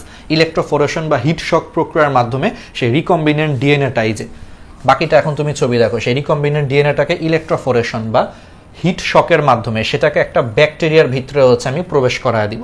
তাহলে দেখো এই রিকম্বিনেন্ট ডিএনএটাকে বা রিকম্বিনেন্ট প্লাজমিডটাকে আমি এখন সেই ব্যাকটেরিয়ার মধ্যে হচ্ছে প্রবেশ করায় দিছি। প্রবেশ করায় দেওয়ার পর সেই ব্যাকটেরিয়াটাকে উপযুক্ত আবাদ মাধ্যমে, মানে ব্যাকটেরিয়াটাকে এখন আমি একটা প্লেটের মধ্যে রেখে সেখানে প্রয়োজনীয় পুষ্টি সরবরাহ করব, খাবার দিব ব্যাকটেরিয়াকে। সো ব্যাকটেরিয়া কি হবে? উপযুক্ত পুষ্টি পেয়ে, উপযুক্ত পরিবেশ পেয়ে এখন সেই রিকম্বিনেন্ট প্লাজমিড যুক্ত যে ব্যাকটেরিয়াটা, সেই ব্যাকটেরিয়াটা হচ্ছে এখন ইচ্ছা মতো বংশবৃদ্ধি করবে। আর ব্যাকটেরিয়া তো একটা গাধা, ও তো বুঝে না যে ওর প্লাজমিডটারে যে আমরা চেঞ্জ করে দিছি, ও কিন্তু এটা বুঝতে পারে না। সো যখন ইচ্ছা মতো বংশবৃদ্ধি করবে, ফলে নতুন লক্ষ লক্ষ কোটি কোটি যে ব্যাকটেরিয়া তৈরি হবে, প্রত্যেকটা ব্যাকটেরিয়ার ভিতরেই কিন্তু এখন সেই রিকম্বিনেন্ট ডিএনএটা থেকে যাবে, অর্থাৎ আমাদের সেই কাঙ্ক্ষিত জিনটা থেকে যাবে। অর্থাৎ এভাবে যদি 10 কোটি ব্যাকটেরিয়া হয়, 10 কোটি ব্যাকটেরিয়াতে হচ্ছে তোমার 10 কোটি রিকম্বিনেন্ট ডিএনএ তৈরি হবে। দ্যাট মিনস এই জিনটার 10 কোটি কপি তৈরি হবে। পরবর্তীতে আমরা চাইলে কিন্তু সেখান থেকে ইজিলি সেই জিনটাকে আলাদা করে আনতে পারি। এভাবে হচ্ছে তোমার ডিএনএ ক্লোনিং বা রিকম্বিনেন্ট ডিএনএ ইউজ করার মাধ্যমে একটা নির্দিষ্ট জিনকে কি করা যায়? কপি করা যায়, ক্লোন করা যায়। ব্যাপারটা বুঝছো? খুব সিম্পল। যে ফার্স্টে তাহলে যাকে কপি করব তাকে আমি কেটে আলাদা করছি, তারপরে যার মধ্যে বসাবো সেই প্লাজমিডটাকে হচ্ছে বের করে নিয়ে এসে তাকেও আমি কাটছি, মাপ মতো কাটছি। কেটে সেই জায়গাটায় হচ্ছে ওই কাঙ্ক্ষিত জিনটাকে হচ্ছে বসায়া দিছি এবং লাইগেজ এনজাইম দিয়ে এদেরকে লাগায়া দিছি, ফলে আমাদের রিকম্বিনেন্ট প্লাজমিড বা রিকম্বিনেন্ট ডিএনএ তৈরি হয়ে গেছে। তারপরে সেটাকে একটা ব্যাকটেরিয়ার মধ্যে হচ্ছে প্রবেশ করায় দিছি, তারপরে সেই ব্যাকটেরিয়াটাকে প্রয়োজনীয় খাবার দিছি, পুষ্টি সরবরাহ করছি। সো ব্যাকটেরিয়া তো গাধা, ও তো বুঝে নাই যে ওর প্লাজমিডটা আসলে চেঞ্জ হয়ে গেছে। সো কি করবো, ওর ভিতরে যা আছে হুবহু বংশবৃদ্ধি করার সময় হুবহু সবগুলা কপি করবে, ফলে নতুন কোটি কোটি কোটি কোটি যে ব্যাকটেরিয়া তৈরি হবে, প্রত্যেকটা ব্যাকটেরিয়াতে হচ্ছে সেই কাঙ্ক্ষিত জিনের একটা করে কপি তৈরি হয়ে যাবে। এইভাবে অল্প সময়ের মধ্যে আমরা বহুত ডিএনএ ক্লোন করতে পারবো বা ডিএনএ কপি করতে পারবো। এটাকেই বলা হয় ডিএনএ ক্লোনিং বা এটাকে জিন ক্লোনিংও বলা হয়, কারণ আলটিমেটলি ডিএনএ অংশই হচ্ছে তোমার জিন। সো ডিএনএ কে ক্লোন করা মানে আসলে জিনকেই ক্লোন করা। তাহলে এটা একটা প্রক্রিয়া, ঠিক আছে। আচ্ছা, আরেকটা প্রক্রিয়া হতে পারে রিপ্রোডাক্টিভ ক্লোনিং, আরেকটা প্রক্রিয়া হতে পারে তোমার রিপ্রোডাক্টিভ ক্লোনিং। আচ্ছা, রিপ্রোডাক্টিভ ক্লোনিং জিনিসটাকে, এটা একটু ইন্টারেস্টিং। এই রিপ্রোডাক্টিভ ক্লোনিং জিনিসটাকে, রিপ্রোডাক্টিভ ক্লোনিং হচ্ছে জনন পদ্ধতিতে দাতা কোষের ডিএনএর মাধ্যমে তার হুবহু প্রতিচ্ছবি সম্পন্ন নতুন প্রজন্ম সৃষ্টি করার কৌশল হচ্ছে তোমার রিপ্রোডাক্টিভ ক্লোনিং। অর্থাৎ রিপ্রোডাক্টিভ নাম শুনে বুঝতেছে এখানে রিপ্রোডাকশন হবে, মানে বংশ বৃদ্ধি হবে, মানে সন্তান জন্ম হবে। সহজ কথা, রিপ্রোডাকশন মানে হচ্ছে বংশবৃদ্ধি করা বা সন্তান জন্ম দেওয়া। তো তুমি নাম শুনেই বুঝতেছো যে এখানে একটা সন্তান জন্ম দিবে। কিভাবে সন্তান জন্ম দিবে? জন্ম, ঠিক আছে, সন্তান জন্ম দেওয়া। তাহলে এটা কিভাবে হচ্ছে সন্তান জন্ম দিবে বা কিভাবে বংশবৃদ্ধি করবে? অনেকটা এরকম যে জনন পদ্ধতিতে দাতা কোষের ডিএনএর মাধ্যমে সেখান থেকে হুবহু প্রতিচ্ছবি সম্পন্ন নতুন প্রজন্ম সৃষ্টি করার কৌশলটাকে বলা হয় রিপ্রোডাক্টিভ ক্লোনিং। দ্যাট মিনস দেখছো যে রিপ্রোডাক্টিভ ক্লোনিং এর মাধ্যমে কিন্তু একটা নতুন প্রজন্ম তৈরি করতেছি, তার মানে সন্তান জন্ম দিচ্ছি। তো সংজ্ঞা আসলে কি লিখবা? জনন পদ্ধতিতে দাতা কোষের ডিএনএ এর মাধ্যমে তার হুবহু প্রতিচ্ছবি সম্পন্ন নতুন প্রজন্ম জন্ম দেওয়া বা নতুন প্রজন্ম সৃষ্টি করার কৌশলটাই হচ্ছে রিপ্রোডাক্টিভ ক্লোনিং। রিপ্রোডাক্টিভ মানে নতুন প্রজন্ম জন্ম দেওয়া বা সন্তান জন্ম দেওয়া। আচ্ছা, কিভাবে করা হয়? তোমরা একটা জিনিস পড়বা যে ডলি নামে একটা ভেড়ার নাম শুনবা, এটা আগে এমসিকিউতে আসছিল। 1996 সালে প্রথম এই রিপ্রোডাক্টিভ ক্লোনিং এর মাধ্যমে মানুষ একটা ভেড়া থেকে হুবহু ভেড়ার মতো বৈশিষ্ট্য সম্পন্ন, হুবহু ওর মতো সেম টু সেম দেখতে, চেহারা সুরুত সব কিছুর মতো দেখতে সেম টু সেম হচ্ছে নতুন প্রজন্মের হচ্ছে জন্ম দিছিল। এটার ওই ভেড়াটার নাম দিয়েছিল হচ্ছে ডলি। মানে ব্যাপারটা চিন্তা করো, ধরো তোমাকে ক্লোন করে হুবহু তোমার মতো দেখতে, চেহারা সুরুত আচার ব্যবহার সবকিছু তোমার মতো হুবহু, তোমার আর একটা কপি হচ্ছে নতুন করে বিজ্ঞানীরা হচ্ছে জন্ম দিচ্ছে। এটাকেই তোমার বলা হচ্ছে রিপ্রোডাক্টিভ ক্লোনিং। সো এটা প্রথম করা হয়েছিল ডলি নামক একটা ভেড়ার উপরে। তো বুঝতেই পারতেছো এটা মানব দেহের কিন্তু ক্লোনিং করাটা নিষিদ্ধ, কারণ এটা কোনো ইথিক্যাল কাজ না। হুবহু যদি তোমাকে ক্লোনিং করে আরেকটা যদি ধরো হুবহু তোমার মতো আরেকজনকে জন্ম দেওয়া হয়, তাহলে পৃথিবীর কিন্তু ভারসাম্যটা নষ্ট হয়ে যাবে। এই কারণে মোটামুটি বিশ্বের সব দেশেই মানব শিশুর উপরে ক্লোনিং করাটা হচ্ছে নিষিদ্ধ। যদিও অনেক জায়গায় শোনা যায় যে মাঝে মাঝে হচ্ছে গোপনে গোপনে ইউরোপ আমেরিকার অনেকেই নাকি করতেছে, গবেষণা করতেছে গোপনে গোপনে, বাট এটা উপর দিক দিয়ে সব দেশে হচ্ছে এটা রেস্ট্রিক্টেড, নিষিদ্ধ। মানে মানুষ নিয়ে কোনো পরীক্ষা নিরীক্ষা করা নিষিদ্ধ, বাট গরু ছাগল ভেড়া নিয়ে তো পরীক্ষা নিরীক্ষা করাই যায়। সো প্রথম কি করছে, ডলি নামক একটা ভেড়ার সৃষ্টি হচ্ছে রিপ্রোডাক্টিভ ক্লোনিং এর মাধ্যমে করা হয়েছে। কেমনে করা হয়েছে আমি একটু বলতেছি। একটা ভেড়ার স্তন গ্রন্থি থেকে কোষ নিয়ে তাকে আবাদ মাধ্যমে হচ্ছে সংখ্যা বৃদ্ধি করা হয়। আমি বলতেছি ব্যাপারটা একটা অ্যানিমেশন দিয়ে বুঝাই। এই যে দেখো, ফার্স্টে একটা দাতা ভেড়া, দাতা মানে একটা ভেড়ার স্তন গ্রন্থি থেকে একটা কোষ বের করে নেওয়া হয়েছে। এই কোষটাকে নাম দেওয়া হয়েছে দাতা কোষ। তাহলে প্রথমে হচ্ছে দাতা ভেড়া, দাতা মানে যে দান করে, তাহলে দাতা। তাহলে প্রথমে হচ্ছে দাতা ভেড়ার থেকে একটা কোষ বের করে নিয়ে আসা হয়েছে, এই কোষটাকে তোমার বলা হয় দাতা কোষ। পরবর্তীতে সেকেন্ড আরেকটা স্ত্রী ভেড়ার ডিম্বাণু হচ্ছে বের করে নেওয়া হয়েছে, ডিম্বাণু বের করে নেওয়া হয়েছে। তারপরে দাতা ডিম্বাণুর ভিতরে যে নিউক্লিয়াসটা ছিল, সেই ডিম্বাণুর ভিতরে নিউক্লিয়াসটাকে হচ্ছে রিমুভ করে ফেলা হয়েছে। দেখো এই যে, তাহলে স্ত্রী ভেড়ার কাছ থেকে যে ডিম্বাণুটাকে বের করে নেওয়া হয়েছিল, সেই ডিম্বাণুর ভিতরে যে নিউক্লিয়াসটা ছিল, এই যে বেগুনি কালারের যে নিউক্লিয়াসটা ছিল, সেই নিউক্লিয়াসটাকে রিমুভ করে ফেলা হয়েছে, বের করে ফেলা হয়েছে। বের করে ফেলার পর দাতা কোষের ভিতরে যে আবার এই যে নিউক্লিয়াসটা ছিল, সেই নিউক্লিয়াসটাকে ডিম্বাণুর হচ্ছে তোমার নিউক্লিয়াসের ভিতরে হচ্ছে প্রবেশ করানো হয়েছে। এতে করে কি হয়েছে, এই ডিম্বাণুর কোষটা ট্রিকড হয়ে গেছে। কারণ নর্মালি আমরা জানি নিষেক প্রক্রিয়াতে কি হয়, শুক্রাণুর নিউক্লিয়াস ডিম্বাণুর সাথে হচ্ছে মিলিত হয়, কিন্তু এখানে কিন্তু কোনো শুক্রাণুর নিউক্লিয়াস ডিম্বাণুর সাথে মিলিত হয় নাই। কিন্তু কাহিনী কি হয়েছে, ডিম্বাণুর নিউক্লিয়াসটাকে সরিয়ে নিয়ে সেই জায়গায় দাতা কোষের নিউক্লিয়াসটাকে প্রবেশ করানোর কারণে এই গাধা ডিম্বাণুটা মনে করছে যে নিষেক হয়ে গেছে। কারণ নিষেক প্রক্রিয়াতে শুক্রাণুর নিউক্লিয়াস এসে ডিম্বাণুর নিউক্লিয়াসের সাথে মিলিত হয়। এখানে কোনো ধরনের শুক্রাণুর মিলন হয় নাই, কিন্তু ওর কাছে এটাই মনে হয়েছে। কারণ কি, ওর নিউক্লিয়াসটাকে সরায়া দিয়ে নতুন আরেকটা নিউক্লিয়াসকে যখন ওর ভিতরে প্রবেশ করানো হয়েছে, এই গাধা ডিম্বাণু মনে করছে যে মনে হয় আমি নিষিক্ত হয়ে গেছি, মনে হয় কিছু একটা আমার মধ্যে হয়ে গেছে। তো তখন কি হয়েছে, নিষিক্ত মনে করছো আমি নিষিক্ত হয়ে গেছি। তাহলে নিষিক্ত প্রক্রিয়ার পরে বলো ডিম্বাণু কি হবে, আস্তে আস্তে বারবার কি হবে, মাইটোসিস বিভাজন হবে। মাইটোসিস বিভাজনের মাধ্যমে এটা হচ্ছে জাইগোট থেকে আস্তে আস্তে হচ্ছে তোমার বহুকোষী হচ্ছে ভ্রূণে পরিণত হয়ে গেছে। বহুকোষী মানে অনেকগুলো কোষযুক্ত ভ্রূণ বা এমব্রায়োতে পরিণত হয়ে গেছে। পরবর্তীতে সেই বহুকোষযুক্ত ভ্রূণকে তৃতীয় আরেকটা ভেড়ার জরায়ুতে স্থাপন করা হয়েছে, এবং সেখান থেকে পরবর্তীতে একটা সুস্থ সবল হচ্ছে একটা বাচ্চার জন্ম দেওয়া হয়েছে। এবং সেই বাচ্চাটা হুবহু দাতা ভেড়া ঠিক যেরকম ছিল, হুবহু একই দেখতে, একই স্বভাব চরিত্র, একই বৈশিষ্ট্য সম্পন্ন বাচ্চা ভেড়ার হচ্ছে তোমার জন্ম দেওয়া হয়েছে। এটাকেই তোমার বলা হয় রিপ্রোডাক্টিভ ক্লোনিং। তাহলে ব্যাপারটা আমি আরেকবার বলি, দাতা ভেড়া থেকে ফার্স্ট একটা কোষ আলাদা করে নেওয়া হয়েছে, এটাকে বলা হয় দাতা কোষ।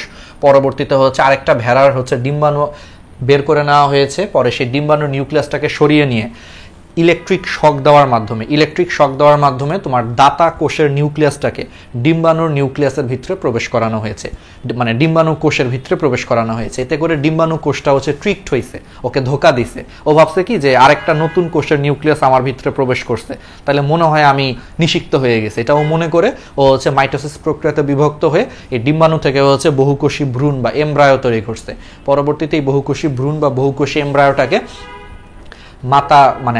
তৃতীয় আরেকটা ভেড়ার জরায়ুতে স্থাপন করার পরে সেই ভ্রূণটা থেকে পরবর্তীতে একটা বাচ্চা ভেড়ার জন্ম হয়েছে। এই ভেড়াটার নামই ছিল ডলি, এবং সেই ডলি দেখতে হুবহু তার এই ভেড়াটার মতো হয়েছে। ডলি দেখতে হচ্ছে হুবহু এই ভেড়াটার হচ্ছে তোমার মতো হয়ে গেছে। ঠিক আছে, এটাই হচ্ছে তোমার রিপ্রোডাক্টিভ ক্লোনিং। বুঝতে পারছো? তাহলে আশা করি এই জিনিসগুলো হচ্ছে ক্লিয়ার। তাহলে তোমরা রিপ্রোডাক্টিভ ক্লোনিং ব্যাপারটা হচ্ছে বুঝতে পারছো। আচ্ছা, এইবার আসো পিসিআর হচ্ছে তোমার পলিমারেজ চেইন রিঅ্যাকশন। পিসিআর বা এটাকে তোমার বলা হয় পলিমারেজ চেইন রিঅ্যাকশন। তাহলে জিন ক্লোনিং এর আরেকটা চমৎকার জিনিস হচ্ছে তোমার পিসিআর বা পলিমারেজ চেইন রিঅ্যাকশন। এটার ফুল মিনিংটা আমি তোমাদেরকে একটু লিখে দিচ্ছি। এটা একটু সৃজনশীলের কতে আসতে পারে বা মেডিকেল ভর্তি পরীক্ষায় আসতে পারে। কেন আসতে পারে বলো তো? কারণ মনে রাখবা, এই পিসিআর পদ্ধতিতেই কিন্তু করোনা ভাইরাস কিন্তু শনাক্ত করা হয়েছে। খেয়াল করে দেখো, পিসিআর পদ্ধতি বারবার তোমরা হচ্ছে টিভিতে দেখছো, নিউজ পেপারে পড়ছো যে পিসিআর পদ্ধতি। তাহলে সেই পিসিআর পদ্ধতির ফুল মিনিং কি? Polymerase chain reaction.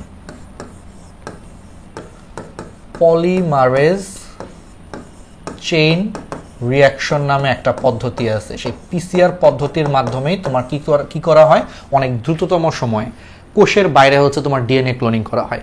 এতক্ষণ পর্যন্ত পলিমারেজ চেইন রিঅ্যাকশন ফুল মিনিংটা দেখে নাও। আচ্ছা, এতক্ষণ পর্যন্ত আমরা যে ডিএনএ ক্লোনিং এর যে ধাপগুলো পড়ছি সেগুলো সবগুলাই কিন্তু কোষের ভিতরে হয়। ডিএনএ ক্লোনিং বলো বা রিপ্রোডাক্টিভ ক্লোনিং বলো, সবগুলাই কিন্তু একটা জীবিত কোষের ভিতরে হচ্ছে। কিন্তু এই যে পিসিআর বা পলিমারেজ চেইন রিঅ্যাকশন, এটা অ্যাকচুয়ালি কোষের বাইরে সংগঠিত হয়। অর্থাৎ এটা কোষের বাইরে নর্মাল পরিবেশের মধ্যে হচ্ছে সংগঠন করা যায়। তাহলে সবচেয়ে বড় পার্থক্য, তাহলে পিসিআর এর সবচেয়ে বড় সুবিধা হচ্ছে দুইটা। এটাকে তুমি চাইলে হচ্ছে কোষের বাইরে সংগঠিত করতে পারো, এটাও এক ধরনের ডিএনএ ক্লোনিং, বাট পার্থক্যটা হচ্ছে এটাকে তুমি কোষের বাইরে সংগঠিত করতে পারো। সেকেন্ড সুবিধাটা হচ্ছে এটা খুব দ্রুত প্রক্রিয়া, খুব দ্রুত, মানে অনেক অল্প সময়ের মধ্যে তুমি হাজার হাজার লাখ লাখ হচ্ছে তুমি ডিএনএর কপি তৈরি করতে পারো। ঠিক আছে, তাহলে এটা কিভাবে করা হয়? পিসিআর করা হয়, ফার্স্টে আসো, এই পিসিআরটা হচ্ছে কে আবিষ্কার করেছে? আমেরিকার একজন বিজ্ঞানী ছিল মুলিস, কেএম, আমি মনে রাখতাম কেএম দিয়ে, ক্যারি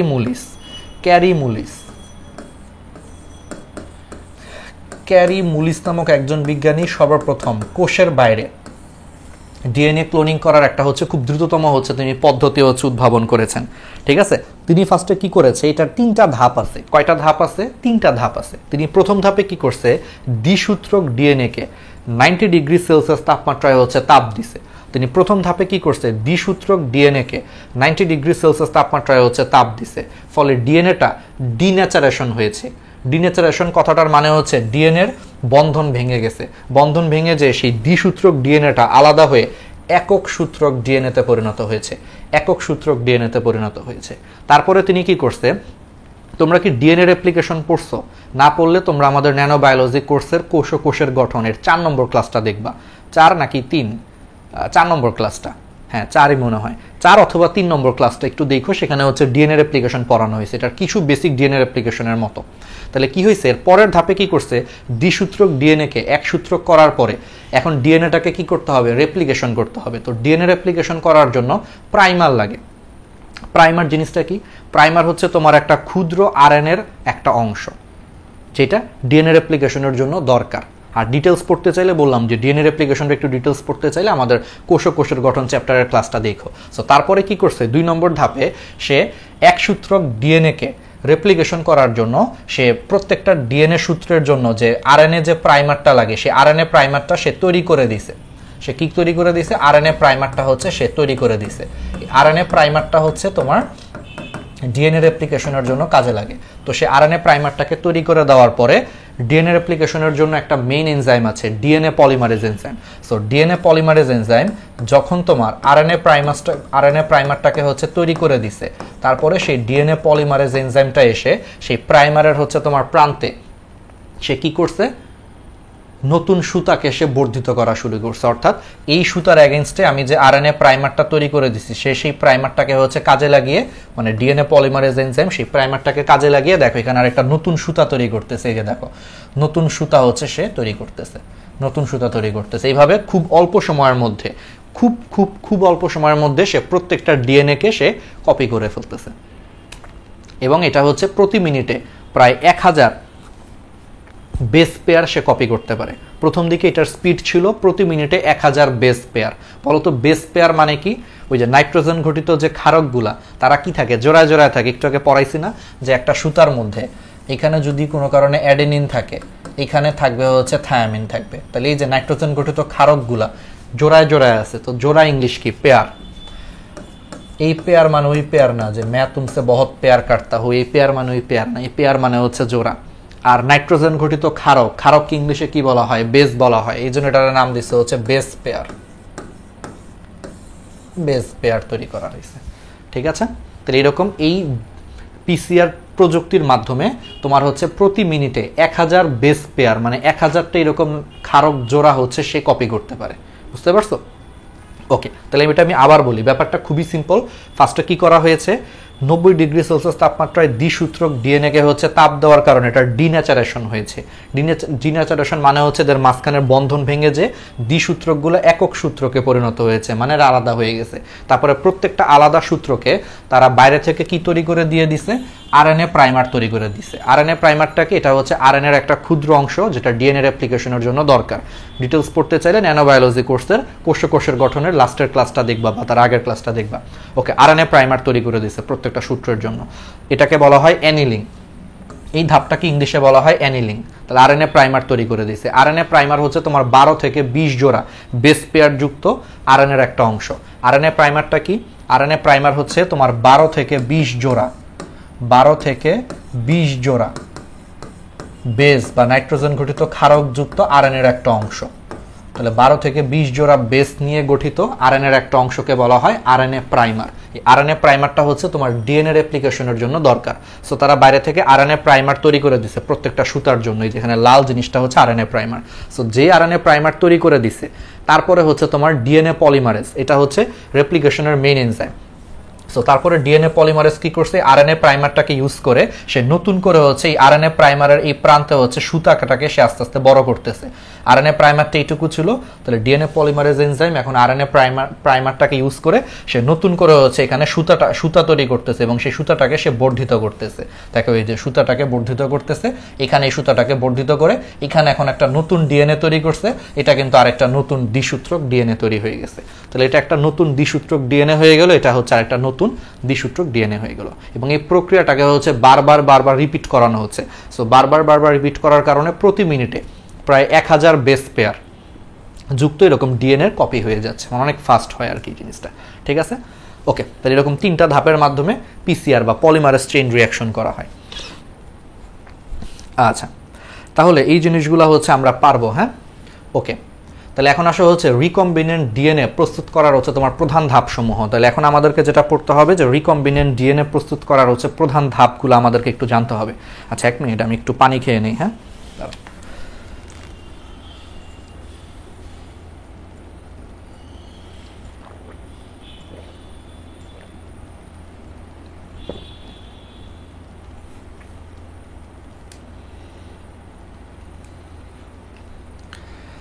ওকে, তাহলে এখন আসো হচ্ছে রিকম্বিনেন্ট ডিএনএ তৈরি করার হচ্ছে তোমার ধাপসমূহ। তাহলে প্রথম ধাপটা কি বলো তো? প্রথম ধাপটা হচ্ছে তোমাদেরকে আমি খুব সিম্পলি বলি ভাই, দেখো রিকম্বিনেন্ট ডিএনএ তৈরি করার ফার্স্ট যে ধাপটা সেটা হচ্ছে কাঙ্ক্ষিত ডিএনএ নির্বাচন এবং পৃথকীকরণ। তুমি রিকম্বিনেন্ট ডিএনএ টেকনোলজির মাধ্যমে তুমি যেই ডিএনএটাকে হচ্ছে কপি করবা, তোমাকে কি করতে হবে? আগে সেই ডিএনএটাকে তোমার সিলেক্ট করতে হবে না, যে তুমি কোন ডিএনএটাকে হচ্ছে কপি করবা সেটাকে আগে তোমার সিলেক্ট করতে হবে, এবং সেই কাঙ্ক্ষিত ডিএনএটাকে হচ্ছে তোমার আগে পৃথক করতে হবে, আলাদা করে নিতে হবে। তাহলে প্রথম ধাপটা কি? তাহলে প্রথম ধাপটা হচ্ছে, বুঝতেই পারতেছো, কাঙ্ক্ষিত ডিএনএ। কাঙ্ক্ষিত ডিএনএ নির্বাচন মানে তুমি যেই ডিএনএটাকে হচ্ছে কপি করবা, তাহলে তুমি সেই ডিএনএটাকে হচ্ছে নির্বাচন করবা বা সিলেক্ট করবা। তাহলে কাঙ্ক্ষিত ডিএনএ নির্বাচন ও পৃথকীকরণ। আচ্ছা, পৃথকীকরণ, হ্যাঁ, তাহলে কাঙ্ক্ষিত ডিএনএ নির্বাচন ও পৃথকীকরণ। তাহলে তুমি যেই ডিএনএটাকে হচ্ছে কপি করবা সেটাকে তুমি সিলেক্ট করবে এবং সেই ডিএনএটাকে হচ্ছে তুমি পৃথকীকরণ করবা। এখন বলো, ডিএনএ কই থাকে? নিউক্লিয়াসের ভিতরে থাকে। সো নিউক্লিয়াসের ভিতরে যেই ডিএনএটা থাকে, সেই ধরো এটা হচ্ছে একটা কোষ, এটা হচ্ছে কোষের নিউক্লিয়াস, এর ভিতরে মনে করো ডিএনএ আছে। তাহলে নিউক্লিয়াসের ভিতরে সেই কাঙ্ক্ষিত ডিএনএটাকে পাওয়ার জন্য ফার্স্টে তোমার কি করতে হবে? কোষকে হচ্ছে লাইসিস করতে হবে। ফার্স্টে হচ্ছে তোমার কোষকে কি করতে হবে? লাইসিস করতে হবে। লাইসিস মানে হচ্ছে বিদীর্ণ করা। তাহলে ফার্স্টে রাসায়নিক প্রক্রিয়ায়, লাইসিস মানে কোনো কিছুকে ভেঙে ফেলা বা বিদীর্ণ করা। তাহলে ফার্স্টে হচ্ছে রাসায়নিক প্রক্রিয়ায় তুমি কোষটাকে কি করবা? লাইসিস করবা বা ভেঙে ফেলবা বা বিদীর্ণ করবা। বিদীর্ণ করার পরে এই কোষটা তো ভেঙে যাবে, পরবর্তীতে সেই কোষ থেকে তুমি ডিএনএটাকে হচ্ছে আলাদা করবা। কিন্তু সেই ডিএনএর সাথে তোমার কি থাকবে? লিপিড থাকতে পারে, প্রোটিন থাকতে পারে, শর্করা, এগুলো হচ্ছে ফার্স্টে মিশ্রিত অবস্থায় থাকতে পারে। লিপিড, প্রোটিন, শর্করা। তাহলে লাইসিস প্রক্রিয়াতে তুমি হচ্ছে কাঙ্ক্ষিত ডিএনএটাকে বের করার জন্য কোষটাকে লাইসিস করলা, পরবর্তীতে সেখান থেকে হচ্ছে তোমার ডিএনএর সাথে হচ্ছে লিপিড, প্রোটিন, শর্করা হচ্ছে থাকতে পারে। পরে রাসায়নিক পদ্ধতিতে তুমি ডিএনএ থেকে হচ্ছে লিপিড, প্রোটিন, শর্করাগুলোকে হচ্ছে পৃথক করে ফেললা। তারপরও দেখা গেল যে ডিএনএটা পাইলা, সেই ডিএনএটার মধ্যে হচ্ছে তোমার সামান্য পরিমাণে হচ্ছে এই ডিএনএর সাথে আরএনএ থাকতে পারে। এই ডিএনএর সাথে হচ্ছে সামান্য পরিমাণে তখনও সেখানে আরএনএ থাকতে পারে বা অন্যান্য প্রোটিন থাকতে পারে। সো ফাইনাল স্টেজে এই ডিএনএ থেকে যে সামান্য পরিমাণে আরএনএ বা প্রোটিন আছে সেগুলোকে পৃথক করার জন্য একটা স্পেশাল পদ্ধতি আছে, এটাকে বলা হয় সিজিয়াম ক্লোরাইড পদ্ধতি। সিজিয়াম ক্লোরাইড হচ্ছে একটা রাসায়নিক যৌগ। সেই সিজিয়াম ক্লোরাইড যোগ করে ফাইনাল স্টেজে ডিএনএর সাথে যে আরএনএ বা প্রোটিন যুক্ত আছে সেগুলোকে আলাদা করে ফেলা যায়, অথবা সুক্রোজ গ্রেডিয়েন্ট সেন্ট্রিফিউগেশন নামে একটা প্রসেস আছে। সুক্রোজ গ্রেডিয়েন্ট সেন্ট্রিফিউগেশন নামে হচ্ছে একটা প্রোটিন আছে, সেই সেন্ট্রিফিউগেশন নামে একটা প্রক্রিয়া আছে। সেই প্রক্রিয়ার মাধ্যমেও তোমার ডিএনএ থেকে আরএনএ এবং প্রোটিনকে আলাদা করা যায়। প্রসেসটা কি? তুমি হচ্ছে সুক্রোজ মানে কি? আসলে এক ধরনের চিনি। তুমি একটা টেস্ট টিউবের মধ্যে সুক্রোজের হচ্ছে একটা ঘন দ্রবণ নিলা। এটা ধরো একটা টেস্ট টিউব, সেই টেস্ট টিউবের মধ্যে হচ্ছে তুমি সুক্রোজের কি নিলে? একটা ঘন দ্রবণ নিলা। ঘন দ্রবণ নেওয়ার পর সেই ঘন দ্রবণের একবার উপরে তুমি যে ডিএনএটাকে পৃথক করতে চাচ্ছ, তার সাথে যে আরএনএ এবং প্রোটিন আছে, যেই স্যাম্পলটা আছে, সেই স্যাম্পলটাকে হচ্ছে তুমি সেই সুক্রোজ দ্রবণের উপরে হচ্ছে ঢেলে দিবা। এই যে ঢেলে দিলা, ঢেলে দিলে কি হবে? এই সুক্রোজ দ্রবণ, ঠিক আছে, এবং এটাকে পরবর্তীতে তুমি সেন্ট্রিফিউজ মেশিনের মধ্যে রেখে দিলা। সেন্ট্রিফিউজ মেশিন মানে হচ্ছে যেই মেশিনটা হচ্ছে বারবার ঘুরতেছে। তাহলে পরবর্তীতে তুমি টেস্ট টিউবটাকে সেন্ট্রিফিউজ মেশিনে রেখে দিলে, সেটা বারবার ঘোরার ফলে এই যে স্যাম্পলটা ছিল সেই স্যাম্পল থেকে হচ্ছে ডিএনএ, প্রোটিন এবং আরএনএ হচ্ছে পৃথক হয়ে যাবে। ঠিক আছে, ধরো হচ্ছে এখানে সবচেয়ে ভারী পদার্থ হচ্ছে ডিএনএ। সো ডিএনএ গুলো দেখবা যেটা সবচেয়ে তলায় চলে যাবে ডিএনএ, তারপরে মনে করো তোমার আরএনএ, তারপরে মনে করো তোমার প্রোটিন থাকতে পারে। সো ডিএনএ সবচেয়ে ভারী, ফলে স্যাম্পল থেকে সেই ডিএনএ গুলা চিনির দ্রবণের সবচেয়ে তলায় হচ্ছে ডিএনএ পাওয়া যাবে। ব্যাস, এই প্রক্রিয়ার মাধ্যমে হচ্ছে তুমি ডিএনএ গুলারে আলাদা করে ফেললে। তাহলে ব্যাপারটা বুঝছো? ফার্স্টে তুমি কি করলা? কোষকে লাইসিস করে আগে তুমি অন্য উপাদানগুলোকে সরাইছে। এখন তোমার ডিএনএর সাথে প্রোটিন, শর্করা, লিপিড আছে। রাসায়নিক পদ্ধতিতে প্রোটিন, শর্করা, লিপিড আলাদা করলা। তারপরেও দেখা যায় যে এরপরও ডিএনএর মধ্যে সামান্য পরিমাণে আরএনএ এবং প্রোটিন থাকতে পারে। সেগুলোকে আলাদা করার জন্য সিজিয়াম ক্লোরাইড নামে একটা রাসায়নিক যৌগ ইউজ করা হয়, অথবা সুক্রোজ গ্রেডিয়েন্ট সেন্ট্রিফিউগেশন পদ্ধতি ইউজ করা হয়। সুক্রোজ গ্রেডিয়েন্ট সেন্ট্রিফিউগেশন পদ্ধতিটা কি? পদ্ধতিটা হচ্ছে তুমি একটা টেস্ট টিউব নিছো, সেই টেস্ট টিউবের মধ্যে সুক্রোজ মানে হচ্ছে এক ধরনের চিনি, ঠিক আছে, সুক্রোজ তুমি রাখলা। ঠিক আছে, সুক্রোজের একটা ঘন দ্রবণ রাখলা, তার উপরে তুমি স্যাম্পলটা রাখলা, তাহলে ফলে এবং তার পরবর্তীতে টেস্ট টিউবটাকে তুমি একটা সেন্ট্রিফিউজ মেশিনের মধ্যে রেখে এটাকে খালি ঘুরাচ্ছ টেস্ট টিউবটারে, ফলে কি হবে সেই চিনির দ্রবণের একবারে তলায় হচ্ছে তোমার ডিএনএ চলে যাবে, মানে ভারী যেহেতু এই জন্য একবারে তলায় তলানি আকারে চলে যাবে এবং এই প্রক্রিয়ার মাধ্যমে তুমি ডিএনএটাকে হচ্ছে পৃথক করলা। তাহলে আমাদের প্রথম ধাপটা শেষ। তাহলে কাঙ্ক্ষিত ডিএনএ নির্বাচন করলাম এবং সেটাকে আমরা পৃথক করে ফেললাম, শেষ। এরপরে আসো, এরপরে তোমাকে ভেক্টর বা বাহক ডিএনএ নির্বাচন করতে হবে। সেকেন্ড ধাপটা হচ্ছে তোমাকে ভেক্টর বা বাহক ডিএনএ নির্বাচন করতে হবে। তাহলে ভেক্টর নির্বাচন করতে হবে, ভেক্টর বা এটাকে বাংলায় বলা হয় বাহক নির্বাচন করতে হবে। আচ্ছা, ভেক্টর বা বাহক এটা কি? এটা হচ্ছে তুমি এই যে কাঙ্ক্ষিত ডিএনএটা সেটাকে তুমি ওই যে আরেকটা ডিএনএর সাথে যুক্ত করবা না? তাহলে এই যে তুমি তোমার কাঙ্ক্ষিত ডিএনএটাকে আরেকটা যেই ডিএনএর সাথে যুক্ত করবা সেই ডিএনএটাকে তোমার বলা হয় ভেক্টর বা বাহক। তাহলে বলো, তুমি তোমার কাঙ্ক্ষিত ডিএনএটাকে কার সাথে যুক্ত করবা? ব্যাকটেরিয়ার প্লাজমিডের সাথে যুক্ত করবা। এই জন্য ব্যাকটেরিয়ার প্লাজমিডটাকে হচ্ছে ভেক্টর বা বাহক বলা হয়। বুঝতে পারছো কেন? কারণ ব্যাকটেরিয়ার প্লাজমিডের সাথে তুমি তোমার কাঙ্ক্ষিত ডিএনএটাকে যুক্ত করার মাধ্যমে ওই প্লাজমিডের সাহায্যে তুমি কিন্তু কাঙ্ক্ষিত ডিএনএটাকে হচ্ছে বহন করতেছো, এই জন্য সেই ব্যাকটেরিয়ার প্লাজমিডটাকে হচ্ছে ভেক্টর বা বাহক বলা হয়। তাহলে তোমার এখন কাঙ্ক্ষিত ডিএনএটার জন্য উপযুক্ত হচ্ছে তোমার ভেক্টর বা বাহক নির্বাচন করতে হবে, অর্থাৎ তুমি কোন ব্যাকটেরিয়ার প্লাজমিড ইউজ করবা সেই ব্যাকটেরিয়াটাকে হচ্ছে তোমার কি করতে হবে? সিলেক্ট করতে হবে। অর্থাৎ তুমি কোন ব্যাকটেরিয়াটা হচ্ছে তুমি মানে ইউজ করবা সেই ব্যাকটেরিয়ার হচ্ছে তোমার প্লাজমিডটা হচ্ছে সিলেক্ট করতে হবে। তুমি কি ইকোলাই একটা ব্যাকটেরিয়া আছে, তুমি কি ইকোলাই ব্যাকটেরিয়ার প্লাজমিড ইউজ করবা, নাকি আরেকটা ব্যাকটেরিয়া আছে অ্যাগ্রোব্যাকটেরিয়াম টিউমেফেসিয়েন্স, এগুলা নাম বৈজ্ঞানিক নাম অবজেক্টিভে আসে। এখন তুমি কি ইকোলাইয়ের প্লাজমিড ইউজ করবা নাকি অ্যাগ্রোব্যাকটেরিয়াম টিউমেফেসিয়েন্স নামক ব্যাকটেরিয়ার প্লাজমিড ইউজ করবা, এটা তোমাকে আগে নির্বাচন করতে হবে। নির্বাচন করার পর তোমাকে ভেক্টরটাকে কি করতে হবে? প্রস্তুত করতে হবে। ঠিক আছে, ওকে। কিভাবে প্রস্তুত করবা?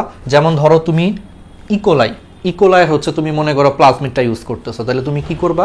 তুমি হচ্ছে ইকোলাইয়ের যে প্লাজমিড আছে, ইকোলাইয়ের প্লাজমিডটা তুমি কেটে নিলা। কেটে নেওয়ার পর ধরো তোমার যে কাঙ্ক্ষিত যে ডিএনএ আছে সেই কাঙ্ক্ষিত ডিএনএর যে সাইজ, সেই সাইজ অনুযায়ী তুমি ইকোলাইয়ের মনে করো হচ্ছে প্লাজমিডটাকে তুমি কেটে নিছো। ঠিক আছে, ইকোলাইয়ের প্লাজমিডটাকে কেটে নিয়ে তুমি তোমার কাঙ্ক্ষিত ডিএনএটাকে এখানে বসাবা। তাহলে ব্যাপারটা বুঝছো? তাহলে আমরা যেই ভেক্টর বা যেই প্লাজমিডটাকে হচ্ছে আমরা ইউজ করব, তাহলে সেই উপযুক্ত প্লাজমিডটাকে হচ্ছে নির্বাচন করব। ইকোলাইয়ের প্লাজমিড হলে ইকোলাইয়ের প্লাজমিড, অন্য কোনো ব্যাকটেরিয়া হলে অন্য কোনো ব্যাকটেরিয়ার প্লাজমিডটাকে নির্বাচন করব। করার পর সেই প্লাজমিডের মধ্যেও কিছু কাহিনী করতে হবে। তুমি তোমার যে কাঙ্ক্ষিত ডিএনএটাকে হচ্ছে স্থাপন করবা সেটার মাপ অনুযায়ী তোমাকে প্লাজমিডটারে হচ্ছে রেস্ট্রিকশন এনজাইম দিয়ে হচ্ছে কাটতে হবে। ঠিক আছে, আবার এই প্লাজমিডের মধ্যে তুমি যে ডিএনএটাকে স্থাপন করবে, আমরা তো সবাই জানি যে ডিএনএ সূত্রের দুইটা কিন্তু প্রান্ত আছে, একটা হচ্ছে 5 প্রাইম প্রান্ত আর একটা হচ্ছে 3 প্রাইম প্রান্ত। সো এই ডিএনএটাকে তুমি যদি এখন প্লাজমিডের মধ্যে স্থাপন করো, তাহলে সেই প্লাজমিডের যেটা 5 প্রাইম প্রান্ত থাকবে সেই 5 প্রাইম প্রান্তে হচ্ছে একটা স্পেশাল জিনিস যোগ করতে হয় এই ডিএনএর জন্য, প্রোমোটার যোগ করতে হয়। সেই প্রোমোটার যোগ করবা। আবার 3 প্রাইম প্রান্তে হচ্ছে তুমি টার্মিনেটর যোগ করবা। বুঝতে পারতেছো? তাহলে তুমি যে প্লাজমিডটাকে নির্বাচন করছো সেটাকে রেস্ট্রিকশন এনজাইমের সহায়তায় তুমি সেই মাপে হচ্ছে কেটে নিলা। কাটার পরে সেই উপযুক্ত ডিএনএর 5 প্রাইম প্রান্তে প্রোমোটার যুক্ত করার জন্য তুমি এই প্লাজমিডের 5 প্রাইম প্রান্তে হচ্ছে প্রোমোটার যুক্ত করে দিতে হবে। আবার উপযুক্ত ডিএনএর 3 প্রাইম প্রান্তে টার্মিনেটর যুক্ত করার জন্য তুমি 3 প্রাইম প্রান্তে হচ্ছে এখানে টার্মিনেটর যুক্ত করে দিবা। আচ্ছা ভাইয়া, প্রোমোটার কি, টার্মিনেটর কি? তোমাদের মাথায় হয়তো ঘুরতেছে এই প্রশ্নটা। প্রোমোটার হচ্ছে যে কাঙ্ক্ষিত ডিএনএটাকে রেপ্লিকেশনে হচ্ছে প্রমোট করবে। আমার মেইন টার্গেট হচ্ছে এখান থেকে আসলে রিকম্বিনেন্ট ডিএনএর মাধ্যমে ডিএনএর কপি তৈরি করা। আর ডিএনএর কপি তৈরি করারকে প্রমোট করে যেই জিনিসটা, এটাকে তোমার বলা হয় প্রমোটার। আর টার্মিনেটর হচ্ছে কতটুকু অংশকে তুমি কপি করবা, তুমি কিন্তু এইটুকু অংশকে কপি করবা। সো শেষ প্রান্তে তুমি যদি আরেকটা স্পেশাল জিনিস যোগ করে দাও, এর মাধ্যমে বুঝতে পারে যে এইটুকু অংশ পর্যন্ত আসার পরে কাজটা শেষ করতে হবে। তাহলে এই যে শেষ প্রান্তে তুমি একটা স্পেশাল জিনিস যুক্ত করে দেওয়ার মাধ্যমে তুমি ওকে বুঝাইলা যে এইটুকু পর্যন্ত আসলে হচ্ছে তোমার কাজটা শেষ হবে, ওই স্পেশাল জিনিসটারে বলা হয় টার্মিনেটর। টার্মিনেটর মানে হচ্ছে শেষ করা। টার্মিনেটর কথাটা আসছে টার্মিনেশন থেকে। টার্মিনেশন মানে হচ্ছে কোনো কিছু শেষ করা। তাহলে এই জিনিসটা হচ্ছে শেষ করতেছে এই প্রান্তে, এই জন্য এটারে বলা হয় টার্মিনেটর। ঠিক আছে, তাহলে এইটুকু জিনিস হচ্ছে আমরা পারবো। আবার তুমি যদি এই কাঙ্ক্ষিত ডিএনএটাকে প্লাজমিডে স্থাপন করার পরে পরবর্তীতে রিকম্বিনেন্ট ডিএনএটাকে তুমি তো ফার্স্টে ব্যাকটেরিয়ার মধ্যে রাখবা, পরে সেটা যদি আবার তুমি ব্যাকটেরিয়া থেকে কোনো একটা উদ্ভিদ কোষে ট্রান্সফার করো, ব্যাপারটা বুঝছো? তুমি যদি এই জিনিসটাকে ব্যাকটেরিয়া থেকে পরবর্তীতে উদ্ভিদ কোষে যদি আবার ট্রান্সফার করো, তার জন্য কিন্তু তোমাকে অ্যাগ্রোব্যাকটেরিয়াম টিউমেফেসিয়েন্স নামে একটা ব্যাকটেরিয়া আছে, সেটা ইউজ করতে হবে। মানে ব্যাপারটা কি বুঝতেছো? তুমি যদি রিকম্বিনেন্ট অ্যাগ্রোব্যাকটেরিয়াম, আমি বলতেছি, তুমি যদি এই রিকম্বিনেন্ট ডিএনএটাকে বা রিকম্বিনেন্ট প্লাজমিডটাকে পরবর্তীতে ব্যাকটেরিয়া থেকে আবার আরেকটা নতুন উদ্ভিদ কোষে স্থাপন করো, তার জন্য তোমাকে এই প্লাজমিডটা নিতে হবে হচ্ছে অ্যাগ্রোব্যাকটেরিয়াম টিউমেফেসিয়েন্সের প্লাজমিড নিতে হবে। ইকোলার প্লাজমিড দিলে হবে না। ইকোলার প্লাজমিড তুমি অন্য কোথাও স্থাপন করতে পারবা না, কিন্তু তুমি যদি অ্যাগ্রোব্যাকটেরিয়াম টিউমেফেসিয়েন্সটা নাও, তাহলে সেইটার রিকম্বিনেন্ট ডিএনএটা তার মধ্যে প্রবেশ করানোর পরে তুমি পরবর্তীতে আবার এই ব্যাকটেরিয়া থেকে নতুন আরেকটা উদ্ভিদ কোষে তুমি ট্রান্সফার করতে পারবা। সো আগে থেকেই তোমাকে সিলেক্ট করতে হবে যে তোমার উদ্দেশ্যটা কি। তোমার যদি উদ্দেশ্য হয় যে হ্যাঁ, এই রিকম্বিনেন্ট ডিএনএটাকে আমি 3 নম্বর বা তৃতীয় কোনো উদ্ভিদ কোষের ভিতরে স্থাপন করব, তাহলে তোমাকে অবশ্যই অ্যাগ্রোব্যাকটেরিয়াম টিউমেফেসিয়েন্স এই ব্যাকটেরিয়াটার একটা প্লাজমিড আছে, টিআই প্লাজমিড। এই ব্যাকটেরিয়াটা স্পেশাল প্লাজমিড আছে, টিআই প্লাজমিড। এই টিআই প্লাজমিড নিয়ে কাজ করতে হবে, কারণ এই টিআই প্লাজমিড নিয়ে তুমি যদি কাজ করো, তাহলে পরবর্তীতে সেই টিআই প্লাজমিডটাকে তুমি ব্যাকটেরিয়া থেকে বের করে নতুন আরেকটা থার্ড কোনো একটা কোষে স্থাপন করতে পারবা। আর যদি তোমার টার্গেট এরকম না থাকে যে না, আমি শুধুমাত্র রিকম্বিনেন্ট ডিএনএর মাধ্যমে এই ডিএনএটাকে জাস্ট কপি করব, আর কিছু করব না, তাইলে তুমি ইকোলাইয়ের মধ্যে রাখলেও হয়ে যাবে। তাহলে আমাদের 2 নম্বর ধাপটা হচ্ছে কমপ্লিট। এবার আসো 3 নম্বর জিনিসটা, কাঙ্ক্ষিত যে ডিএনএটা আছে। 3 নম্বর ধাপটা হচ্ছে কাঙ্ক্ষিত ডিএনএকে হচ্ছে কর্তন করতে হবে। তুমি তো তোমার কাঙ্ক্ষিত ডিএনএটাকে আলাদা করে রাখছিলা, এটা হচ্ছে এখন 3 নম্বর ধাপ। তাহলে কাঙ্ক্ষিত ডিএনএকে তোমার কি করতে হবে? কর্তন করতে হবে। তাহলে তুমি তোমার যে কাঙ্ক্ষিত ডিএনএটাকে হচ্ছে আলাদা করে ফেলছিলা, এখন তুমি তোমার সেই কাঙ্ক্ষিত ডিএনএটাকে হচ্ছে কর্তন করবা, মানে কেটে ফেলবা। ধরো তোমার কাঙ্ক্ষিত ডিএনএটা হচ্ছে বড়, ডিএনএ তো একটা বড় জিনিস, তুমি এই বড় জিনিসের সবকিছু কপি করতে চাও না, তুমি চাও হচ্ছে এইটুকু অংশ কপি করবা। তাহলে তুমি ঠিক যেইটুকু অংশ কপি করবা, সেইটুকু অংশ হচ্ছে রেস্ট্রিকশন এনজাইমের মাধ্যমে কেটে নিতে হবে। তাহলে অর্থাৎ কাঙ্ক্ষিত ডিএনএর একটা নির্দিষ্ট অংশ, এখন যেই অংশটাকে তুমি কপি করবা সেটাকে রেস্ট্রিকশন এনজাইমের মাধ্যমে হচ্ছে কেটে নিতে হবে। এরপরে 4 নম্বর ধাপটা খুবই ইজি। 4 নম্বর ধাপটা হচ্ছে তুমি তোমার কাঙ্ক্ষিত ডিএনএর একটা অংশ কেটে ফেলছো, এখন সেই কাটা অংশটাকে হচ্ছে তুমি ব্যাকটেরিয়ার প্লাজমিডে হচ্ছে স্থাপন করবা, তাই না? তাহলে এখন সেই কাটা অংশটাকে তুমি কি করবা? কাটা অংশটাকে হচ্ছে তুমি এখন ব্যাকটেরিয়ার প্লাজমিডে স্থাপন করবা। তাহলে ধরো এটা হচ্ছে ব্যাকটেরিয়ার প্লাজমিড, তাহলে কাটা অংশের যে সাইজ, সেই সাইজ অনুযায়ী তুমি কি করবা? এই ব্যাকটেরিয়ার প্লাজমিডটাকে হচ্ছে তুমি এখন কেটে নিবা। তাহলে সেই সেম রেস্ট্রিকশন এনজাইম ইউজ করে কাটা ডিএনএর সাইজ মতো তুমি এখন ব্যাকটেরিয়ার প্লাজমিডের সেই অংশটাও তুমি কেটে নিবা, যাতে তুমি এই সাইজের মধ্যে এটাকে বসানো যায়। কেটে নেওয়ার পরে কি করলা? কেটে নেওয়ার পরে তুমি সেই কাটার ডিএনএর অংশটাকে সেই ব্যাকটেরিয়ার প্লাজমিডের মধ্যে বসায় দিলা সুন্দর করে। এবং এই বসানোর সময় কোন এনজাইম হেল্প করবে? লাইগেজ এনজাইম হেল্প করবে। অলওয়েজ মনে রাখবা, রেস্ট্রিকশন দিয়ে তুমি কাটবা আর লাইগেজ দিয়ে হচ্ছে লাগাবা। তাহলে রেস্ট্রিকশন এনজাইম দিয়ে প্লাজমিডের সেই নির্দিষ্ট অংশটাকে কেটে ফেলে দিয়ে সাইজ মতো ওই নির্দিষ্ট ডিএনএর এই অংশটাকে এখানে বসায় দিলা। বসায় দেওয়ার পর কি করবা? Ligase enzyme. অলওয়েজ মনে রাখবা, লাইগেজ হচ্ছে লাগায় আর রেস্ট্রিকশন হচ্ছে কাটে। তাহলে লাইগেজ এনজাইমের মাধ্যমে সেই কাঙ্ক্ষিত ডিএনএর সেই অংশটাকে তুমি প্লাজমিডের সাথে হচ্ছে লাগায় দিলা। তাহলে তোমার 4 নম্বর কাজটা হচ্ছে শেষ। 5 নম্বর কাজটা কি? তাহলে এখন বলো। আচ্ছা, 5 নম্বর কাজে যাওয়ার আগে আমাকে একটু কষ্ট করে বলো, তাহলে এখন যে ডিএনএটা তৈরি হইলো, এই ডিএনএটা কি একটু মিক্সড ডিএনএ না? কারণ এই ডিএনএর কিছু অংশ হচ্ছে ব্যাকটেরিয়ার ডিএনএ আর কিছু অংশ হচ্ছে অন্য কোনো একটা জীবের ডিএনএ। তাহলে এই যে একটা মিক্সড ডিএনএ, বলো তো এটারে আমরা কি বলতেছি? রিকম্বিনেন্ট ডিএনএ বলতেছি। তাহলে আমাদের রিকম্বিনেন্ট ডিএনএ বা প্লাজমিড তৈরি হয়ে গেছে। এটা প্লাজমিডও বলে, কারণ এটা তো আসলে একটা প্লাজমিড ছিল। তাহলে এটারে এখন আমরা রিকম্বিনেন্ট ডিএনএ বা রিকম্বিনেন্ট প্লাজমিড বলতে পারি, হয়ে গেছে। তারপরের ধাপটা কি বলো? তারপরের ধাপটা হচ্ছে এখন সেই রিকম্বিনেন্ট প্লাজমিডটাকে একটা ব্যাকটেরিয়ার কোষের ভিতরে হচ্ছে স্থাপন করতে হবে, রাইট? কারণ একটা ব্যাকটেরিয়ার কোষের ভিতরে স্থাপন না করলে তো এটা কপি করা যাবে না। তাহলে এখন 5 নম্বর ধাপ হচ্ছে রিকম্বিনেন্ট ডিএনএ বা প্লাজমিডটাকে পোষক কোষে স্থাপন করতে হবে। পোষক কেন? কারণ এই প্লাজমিডটা যেই কোষে ঢুকবে সেই কোষটাকে তোমার বলা হয় পোষক বা হোস্ট কোষ বলা হয়। তাহলে সেই রিকম্বিনেন্ট ডিএনএ বা প্লাজমিডটাকে এখন আমরা হচ্ছে পোষক ব্যাকটেরিয়া বা হোস্ট ব্যাকটেরিয়ার ভিতরে হচ্ছে প্রবেশ করাবো। কিভাবে প্রবেশ করাবো? অনেকগুলো উপায় আছে। একটা হচ্ছে ইলেকট্রোফোরেশন প্রক্রিয়া। ইলেকট্রোফোরেশন প্রক্রিয়াটাকে আমি তোমাদেরকে একটু বলি। ইলেকট্রোফোরেশন প্রক্রিয়া হচ্ছে এমন একটা প্রক্রিয়া যেই প্রক্রিয়ার মাধ্যমে হচ্ছে তোমার ইলেকট্রিক ফিল্ড তৈরি করা হয়। ঠিক আছে, ইলেকট্রোপোরেশন প্রক্রিয়া আমি বলতেছি। ইলেকট্রোপোরেশন হচ্ছে এমন একটা প্রক্রিয়া যেই প্রক্রিয়ার মাধ্যমে ধরো এই প্লাজমিডটাকে আমি এখন এই ব্যাকটেরিয়ার মধ্যে হচ্ছে স্থাপন করব। তাহলে ইলেকট্রোপোরেশন প্রক্রিয়াটা হচ্ছে ইলেকট্রিক ফিল্ড তৈরি করে, তড়িৎ ক্ষেত্র তৈরি করে আমি ব্যাকটেরিয়ার কোষ প্রাচীরে হচ্ছে একটা ছিদ্র করব। তড়িৎ ক্ষেত্র বা ইলেকট্রিক ফিল্ড তৈরি করে ব্যাকটেরিয়ার কোষ প্রাচীরে হচ্ছে একটা ছিদ্র করব, পরে সেই ছিদ্র দিয়ে হচ্ছে আমি প্লাজমিডটাকে হচ্ছে ব্যাকটেরিয়ার দেহের ভিতরে প্রবেশ করা দিব। এটা হচ্ছে ইলেকট্রোপোরেশন। ইলেকট্রো কথাটা তো বুঝতেই পারতেছি, ইলেকট্রো মানে হচ্ছে ইলেকট্রিক, মানে তড়িৎ ক্ষেত্র। ইলেকট্রো কথাটা আসছে ইলেকট্রিক থেকে, মানে তড়িৎ ক্ষেত্র। পোরেশন, পোরেশনের মধ্যে পোর মানে হচ্ছে ছিদ্র। ওই যে পরিফেরা, ছিদ্রযুক্ত প্রাণী, মনে করে দেখো পরিফেরা। পোর মানে হচ্ছে ছিদ্র। তাহলে ইলেকট্রিক মানে তড়িৎ ক্ষেত্রের মাধ্যমে আমি ছিদ্র তৈরি করে সেটার ভিতরে হচ্ছে প্লাজমিড প্রবেশ করাচ্ছি। এই জন্য এই প্রক্রিয়াটাকে বলা হয় ইলেকট্রোপোরেশন, মানে ইলেকট্রিক ফিল্ড তৈরি করার মাধ্যমে পোর তৈরি করতেছি, ছিদ্র তৈরি করতেছি। এই জন্য এই প্রক্রিয়াটাকে বলা হয় ইলেকট্রোপোরেশন প্রক্রিয়া।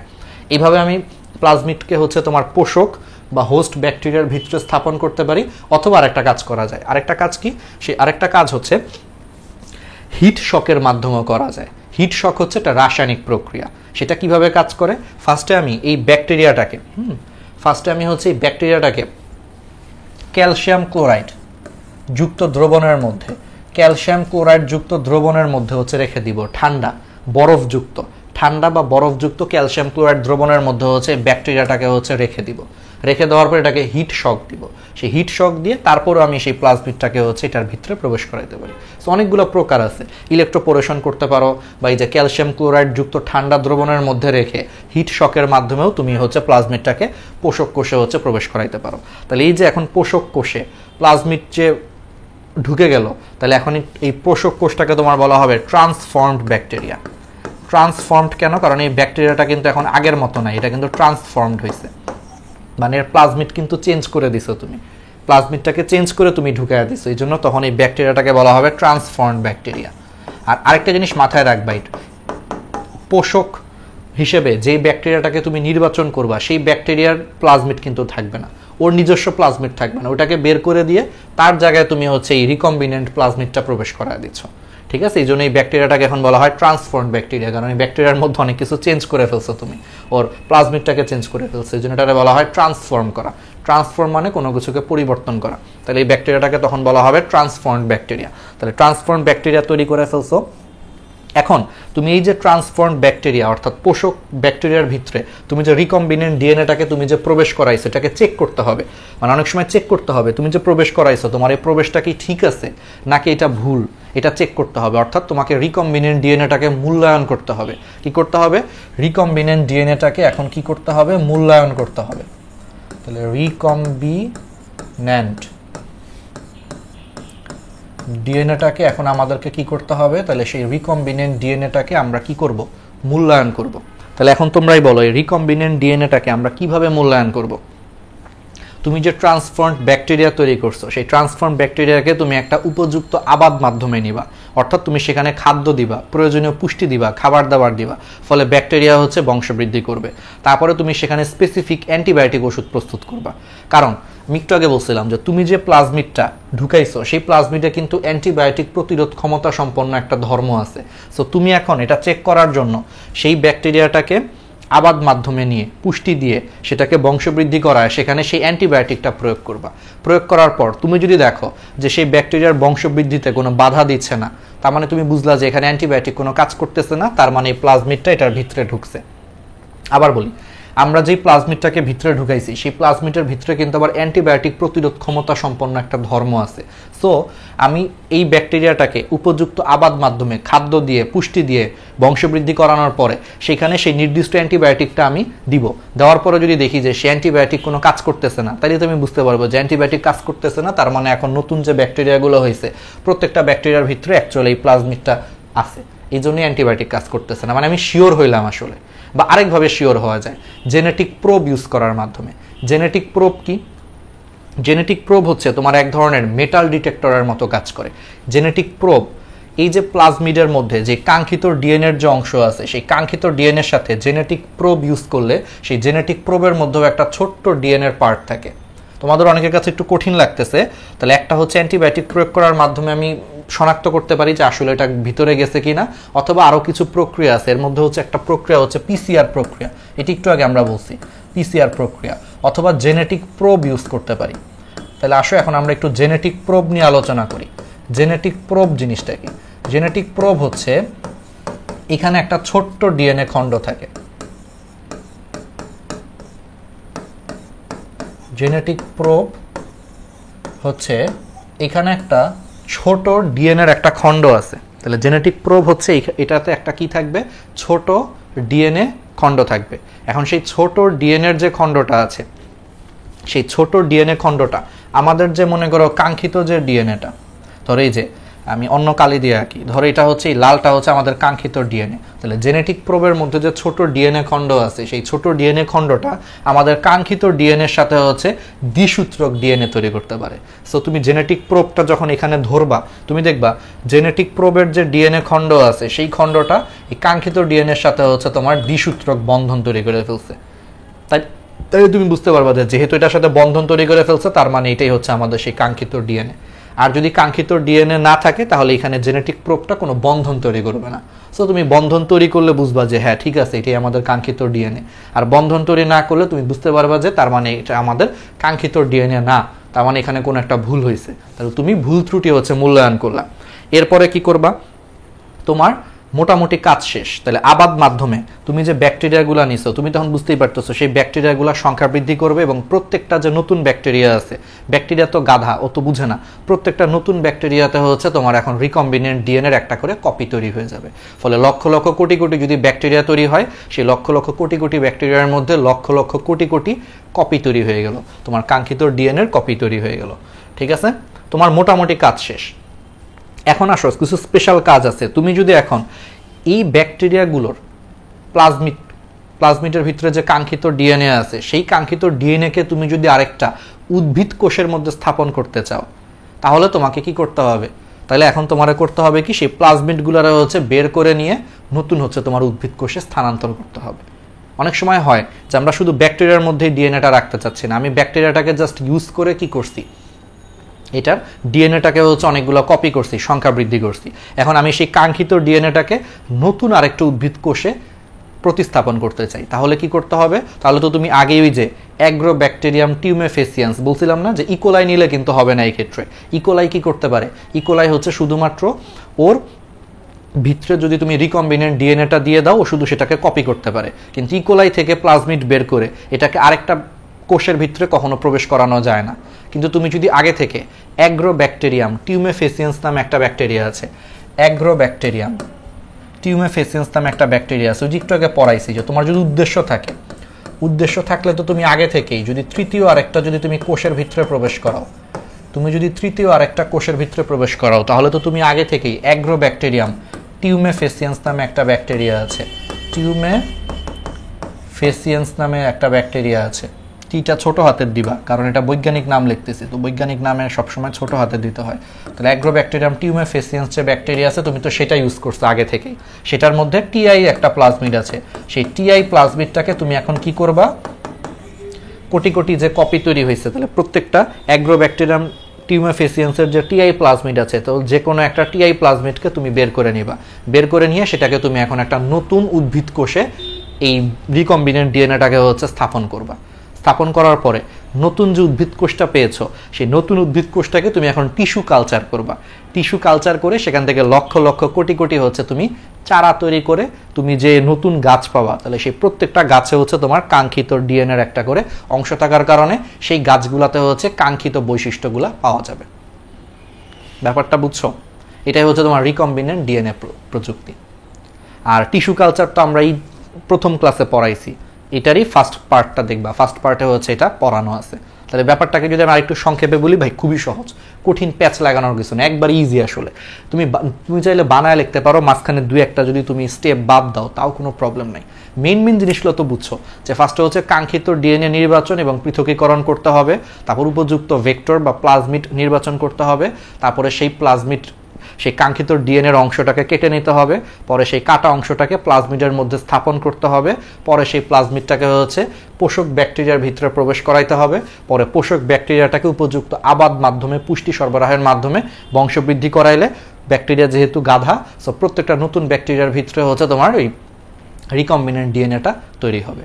পরবর্তীতে যদি সেখান থেকে অন্য কোনো একটা উদ্ভিদ কোষে নিতে চাও, তাহলে সেই রিকম্বিনেন্ট ডিএনএটাকে বের করে নতুন আরেকটা উদ্ভিদ কোষে নিয়ে যাবা। পরবর্তীতে সেই উদ্ভিদ কোষটাকে টিস্যু কালচার করার মাধ্যমে এখান থেকে হাজার হাজার লক্ষ লক্ষ চারা তৈরি করে তুমি সেখান থেকে পূর্ণাঙ্গ উদ্ভিদ পাবা, এবং সেই পূর্ণাঙ্গ উদ্ভিদে এই রিকম্বিনেন্ট ডিএনএর নির্দিষ্ট সেই ডিএনএটা থাকার কারণে সেই পূর্ণাঙ্গ উদ্ভিদগুলো হচ্ছে সেই ডিএনএর যে বৈশিষ্ট্য, সেই বৈশিষ্ট্য সম্পন্ন একটা নতুন উদ্ভিদ তুমি পাবা। ব্যাস, এটাই হচ্ছে রিকম্বিনেন্ট ডিএনএ টেকনোলজি, একবারে সহজ। তাহলে আমি তোমাদেরকে ডিটেলস পড়াইছি, রিভিউ করাই দিছি, পারবা। আর যদি ছবি আঁকতে হয় তো নিজেই বুঝতেছো, দেখছো এই ছবিগুলো তো নিজেই পারবা। দেখো ফার্স্টে হচ্ছে যে কাঙ্ক্ষিত ডিএনএ, যে মানুষের অন্ত্র থেকে আচ্ছা ইকোলাই কালেক্ট করছে। আচ্ছা, প্রথমে দেখো এই যে মানুষের অগ্নাশয় থেকে আইলেটস অফ ল্যাঙ্গারহ্যান্সের কোষ সংগ্রহ করছে, সেখান থেকে রেস্ট্রিকশন এনজাইমের সাহায্যে ডিএনএ থেকে ইনসুলিন উৎপাদনকারী জিন কেটে নিছে, মানে কাঙ্ক্ষিত ডিএনএ কেটে নিছে। দেখো রেস্ট্রিকশন এনজাইম দিয়ে হচ্ছে প্লাজমিড আলাদা করে প্লাজমিডের অংশ কেটে নিছে, কেটে নেওয়ার পর লাইগেজের সাহায্যে হচ্ছে জোড়া লাগায়া দিছে, রিকম্বিনেন্ট ডিএনএ তৈরি হয়েছে। পরে এটার এই যে ব্যাকটেরিয়ার ভিতরে প্রবেশ করাইছে, উপযুক্ত আবাদ মাধ্যমে নিয়ে সংখ্যা বৃদ্ধি করছে, ফলে এই ডিএনএটার কপি তৈরি হয়ে গেছে। ঠিক আছে, ওকে। তাহলে রিকম্বিনেন্ট ডিএনএ প্রস্তুত করার হচ্ছে আমরা মেইন ধাপগুলো হচ্ছে আমরা পড়ে ফেলছি। ওকে, তাহলে এই জিনিসগুলো আমরা পারবো, তাহলে আমাদের আর কোনো ধরনের প্রবলেম নাই। এখন আসা হচ্ছে আমরা এই যে ওই জিনিসটাই বোঝানোর চেষ্টা করছি, যে দেখছো এই যে দেখো আমরা কাঙ্ক্ষিত ডিএনএর এই যে এইটুকু অংশকে কেটে নিছি, দেখছো কেটে নিছি রেস্ট্রিকশন এনজাইম দিয়ে। আবার আমরা প্লাজমিডেরও সাইজ মতো প্লাজমিডেরও সেই অংশটাকে হচ্ছে কেটে নিছি। দেখো কেটে নেওয়ার পর সেই কাঙ্ক্ষিত ডিএনএর কাটা অংশটাকে আমরা প্লাজমিডের সাথে লাইগেজ এনজাইম দিয়ে হচ্ছে জোড়া লাগায় দিছি। ঠিক আছে, ওকে। তাহলে এগুলো হচ্ছে আমরা পারবো, আমাদের কোনো কনফিউশন নাই। এখন আসা হচ্ছে টিস্যু কালচার এবং রিকম্বিনেন্ট ডিএনএ প্রযুক্তির মধ্যে পার্থক্য, এটা আসতে পারে। তাহলে টিস্যু কালচার এবং রিকম্বিনেন্ট ডিএনএ প্রযুক্তির মধ্যে পার্থক্য কিভাবে পড়বা? টিস্যু কালচার প্রথম ক্লাসে পড়াইছি, তাহলে এটা দেখবা ইউটিউবে ক্লাস 1 পার্ট 1 কোথায় আছে। পার্ট 1 তোমরা কোথায় পাবা? পার্ট 1 হচ্ছে তোমরা ডেসক্রিপশন বক্সে পাবা, বা আমাদের প্রথম কমেন্টের দেখবা লিঙ্ক দেওয়া আছে প্রথম ক্লাসটা। তাহলে বা ইউটিউবের ডেসক্রিপশনে দেখবে, এই ভিডিওটা ডেসক্রিপশনে বক্সে চেক করবা, দেখবা প্রথম ক্লাসটার লিঙ্ক দেওয়া আছে। আচ্ছা, টিস্যু কালচার হচ্ছে জীবদেহের বিচ্ছিন্ন করা কোনো বিভাজনক্ষম টিস্যুকে কৃত্রিম পুষ্টি মাধ্যমে কালচার করে চারা উদ্ভিদ সৃষ্টি বা টিস্যু বৃদ্ধির প্রক্রিয়া হচ্ছে টিস্যু কালচার, পড়াইছিলাম আমরা। আর রিকম্বিনেন্ট ডিএনএ হচ্ছে কোনো জীবের ডিএনএতে ভিন্ন কোনো উৎস থেকে সংগৃহীত এক বা একাধিক কাঙ্ক্ষিত জিন বা ডিএনএর খণ্ড যুক্ত করে সংকর বা হাইব্রিড ডিএনএ তৈরি করার যে কৌশলটা হচ্ছে রিকম্বিনেন্ট ডিএনএ প্রযুক্ত। অর্থাৎ এখানে কোনো একটা জীবের ডিএনএতে অন্য কোনো আরেকটা জীবের ডিএনএকে যুক্ত করে দিয়ে একটা সংকর বা হাইব্রিড ডিএনএ তৈরি করার প্রক্রিয়াটাকে বলা হয় রিকম্বিনেন্ট ডিএনএ প্রযুক্তি। টিস্যু কালচারের মাধ্যমে অল্প সময়ের মধ্যে অধিক সংখ্যক উদ্ভিদের চারা উৎপাদন করা সম্ভব, আর রিকম্বিনেন্ট ডিএনএ প্রযুক্তির মাধ্যমে অল্প সময়ের মধ্যে আকাঙ্ক্ষিত বৈশিষ্ট্য সম্পন্ন উদ্ভিদ উৎপাদন করা সম্ভব নয়, মানে এখানে একটু সময় লাগে। টিস্যু কালচারের মাধ্যমে ভাইরাস এবং রোগমুক্ত উদ্ভিদ সৃষ্টির জন্য ব্যবহৃত হয়। আর রিকম্বিনেন্ট ডিএনএ প্রযুক্তি হচ্ছে তুমি এই যে অন্য আরেকটা জীবের ডিএনএটাকে যুক্ত করে দিছো, অর্থাৎ এখানে কাঙ্ক্ষিত বৈশিষ্ট্য সম্পন্ন উদ্ভিদ সৃষ্টিতে ব্যবহৃত হয়। মানে ধরো এখানে একটা মজার জিনিস আছে, ধরো আমাদের ডিএনএর যেই অংশটা ইনসুলিন উৎপাদনের জন্য দায়ী, আমরা যদি সেই ইনসুলিন উৎপাদনের জন্য দায়ী জিনটাকে আলাদা করে নিয়ে রিকম্বিনেন্ট ডিএনএর মাধ্যমে ব্যাকটেরিয়ার মধ্যে দিয়ে দেয়, তাহলে কিন্তু সেই ব্যাকটেরিয়াটা ইনসুলিন তৈরি করবে। তার মানে রিকম্বিনেন্ট ডিএনএর মেইন উদ্দেশ্যটা কি? যা আমাদের কাঙ্ক্ষিত বৈশিষ্ট্য সম্পন্ন নতুন কিছু সৃষ্টি তৈরি করা, যা আমাদের শরীরের যেই ডিএনএটা ইনসুলিন তৈরি করতেছে সেটা আমি ব্যাকটেরিয়ার মধ্যে ঢুকায় দিয়ে ব্যাকটেরিয়ার মাধ্যমে আমি ইনসুলিন তৈরি করতেছি। মানে আমি কাঙ্ক্ষিত বৈশিষ্ট্য সম্পন্ন নতুন কিছু সৃষ্টি করতে আমি এটা ইউজ করতেছি। আচ্ছা, টিস্যু কালচার এটা অপেক্ষাকৃত কম জটিল প্রক্রিয়া, রিকম্বিনেন্ট ডিএনএটা হচ্ছে একটু বেশি জটিল প্রক্রিয়া। টিস্যু কালচারে কোনো ধরনের প্লাজমিডের প্রয়োজন হয় না, রিকম্বিনেন্ট ডিএনএতে অবশ্যই তোমার প্লাজমিডের দরকার হয়। তারপর এই ক্ষেত্রে জিন ম্যানিপুলেশন করে জিনোটাইপের কোনো পরিবর্তন করা হয় না, যা আছে তাই। আর আমরা এখানে কিন্তু জিন ম্যানিপুলেশন করে জিনোটাইপ পরিবর্তন করতেছি, ওই যে ব্যাকটেরিয়ার প্লাজমিডের মধ্যে অন্য আরেকটা জীবের ডিএনএ ঢুকাইয়া দিছি, ফলে এখানে জিনের চেঞ্জ করতেছি, ভ্যারিয়েশন করতেছি। তারপরে টিস্যু কালচারে তো আমরা এই ধরনের কোনো কাজ করতেছি না, ফলে এখানে উৎপন্ন যে উদ্ভিদটা সেটা মাতৃ উদ্ভিদের সমগুণ সম্পন্ন হয়, কারণ এখানে ডিএনএর কোনো চেঞ্জ করতেছি না, ফলে নতুন করে যে উদ্ভিদটা তৈরি হচ্ছে এটা হুবহু মাতৃ উদ্ভিদের সমগুণ সম্পন্ন হয়। আর রিকম্বিনেন্ট ডিএনএতে হচ্ছে উৎপন্ন যে জীবটা সেটা প্যারেন্ট জীব থেকে ভিন্ন গুণ সম্পন্ন হয়, কারণ এখানে আমরা ডিএনএ চেঞ্জ করতেছি, যে একটার একটা অংশ কেটে আরেকটার মধ্যে ঢুকায়া দিচ্ছি, ফলে এখানে নতুন যে ডিএনএটা তৈরি হচ্ছে এটা কিন্তু একটু ভিন্ন প্রকৃতির হচ্ছে, ফলে ভিন্ন গুণ সম্পন্ন হচ্ছে। ঠিক আছে, ওকে। আর তোমাদের সৃজনশীলের জন্য বোর্ড পরীক্ষায় খুবই খুবই খুবই ইম্পর্টেন্ট টিস্যু কালচার এবং হচ্ছে রিকম্বিনেন্ট ডিএনএ প্রযুক্তি, এই দুইটা চিত্রসহ এদের স্টেপস থেকে প্রশ্ন আসবে, এদের গুরুত্ব নিয়ে প্রশ্ন আসবে। পার্ট 1-এ আমি হচ্ছে টিস্যু কালচারটা সুন্দর করে পড়াইছি, ওইটা ক্লাস দেখলে তোমাদের একটা সৃজনশীল কভার হবে। আর পার্ট 2-তে আমি রিকম্বিনেন্ট ডিএনএ প্রযুক্তি একবারে ধাপ ধাপ করে অ্যানিমেশন দিয়ে ফিল করে পড়াইছি, পড়লে তোমাদের আরেকটা সৃজনশীল কমন পাবা। দ্যাট মিনস এই চ্যাপ্টার থেকে যদি সৃজনশীল আনসার করতে চাও খুবই সহজ, টিস্যু কালচারটা ভালো মতো পড়বা, রিকম্বিনেন্ট ডিএনএ প্রযুক্তি ভালো মতো পড়বা, এই দুইটা টপিক পড়লেই তুমি ফুল এই চ্যাপ্টার থেকে সৃজনশীল কমন পাবা, এর বাইরে কিছু আসে না। টেস্ট পেপার খুলে দেখো সব কমন। তাহলে দেখছো আমাদের ফ্রি ক্লাসে তোমার বেসিক ক্লিয়ার করাচ্ছি, অ্যানিমেশন দিয়ে তোমাকে হচ্ছে ফিল করে বায়োলজি পড়াচ্ছি, সাথে তোমাদের সৃজনশীল কী আসবে সেটাও বলে দিচ্ছি, মেডিকেল ভর্তি পরীক্ষায় কোন এমসিকিউ আসে তাও বলে দিচ্ছি। তাহলে দেখছো ফ্রি ক্লাসে তোমার বেসিক ক্লিয়ার হচ্ছে, অ্যানিমেশন দিয়ে পড়তে পারতেছো, সব কিছু কাভার হচ্ছে, তাও আবার সবচেয়ে কম সময়ে, টাইম বাঁচতেছে। আগে থেকে এরকম গুছানো নোট থাকার কারণে, আমার নিজের করা ডিএমসিএন ভাইয়ার করা গুছানো নোট থাকার কারণে তোমার কিন্তু সময় বাঁচতেছে। সো তাহলে অবশ্যই কি ক্লাসগুলো নিজে অবশ্যই করবা, ফ্রি ক্লাসগুলো, এই প্লেলিস্টগুলো, এই ন্যানো বায়োলজি কোর্সের ফ্রি প্লেলিস্টটা সব বন্ধু বান্ধবীদের সাথেও শেয়ার করবা। ঠিক আছে, তাহলে বায়োলজিতে আর কোথাও প্রাইভেট পড়তে হবে না, এবং যার যত বায়োলজিতে প্রবলেম আছে আমাদের এই ক্লাসগুলো করলে মোর দ্যান এনাফ, এবং সবচেয়ে কম সময় মাত্র 3-4 ঘন্টায় চ্যাপ্টারগুলো আমি শেষ করছি।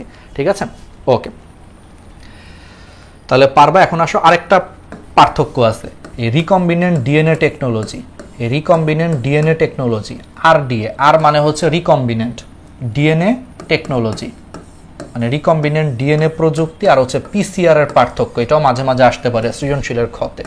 পিসিআর ওই যে পড়াইছি না, পলিমারেজ চেইন রিঅ্যাকশন বা পিসিআর, একটু আগে পড়াইছি।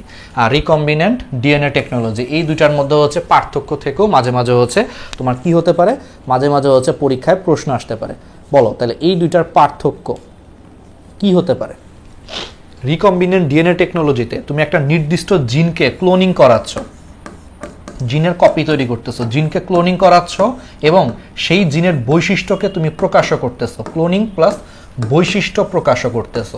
ব্যাপারটাকে বুঝাই, রিকম্বিনেন্ট ডিএনএর মাধ্যমে মানুষের ইনসুলিন উৎপাদনের জন্য দায়ী যেই জিনটা, সেই জিনটাকে তুমি কিন্তু ব্যাকটেরিয়ার মধ্যে নেওয়ার পরে সেটাকে তুমি কপিও করতেছো, মানে ক্লোনিংও করতেছো, আবার সেই ব্যাকটেরিয়াগুলো কিন্তু ইনসুলিনও তৈরি করতেছে, ফলে তুমি এটাকে শুধু কপি করতেছো না, কপি করার পরে তার বৈশিষ্ট্যটাকেও প্রকাশ করতেছো, যে সেই জিনটা ইনসুলিন তৈরি করে, সো এখন তুমি ব্যাকটেরিয়া দিয়ে তুমি ইনসুলিনও তৈরি করাচ্ছ, তার মানে তুমি কপিও করতেছো প্লাস সেগুলোকে কাজও করাচ্ছ, অর্থাৎ জিন ক্লোনিংও হচ্ছে আবার বৈশিষ্ট্য প্রকাশ পাচ্ছে রিকম্বিনেন্ট ডিএনএ টেকনোলজিতে। আর পিসিআর এ শুধুমাত্র ক্লোনিং হচ্ছে, এখানে কোনো বৈশিষ্ট্য প্রকাশ পাবে না, তুমি কৃত্রিমভাবে জাস্ট খালি জিনটার কপি তৈরি করতেছো, বাট এখানে কোনো বৈশিষ্ট্য প্রকাশ পাবে না।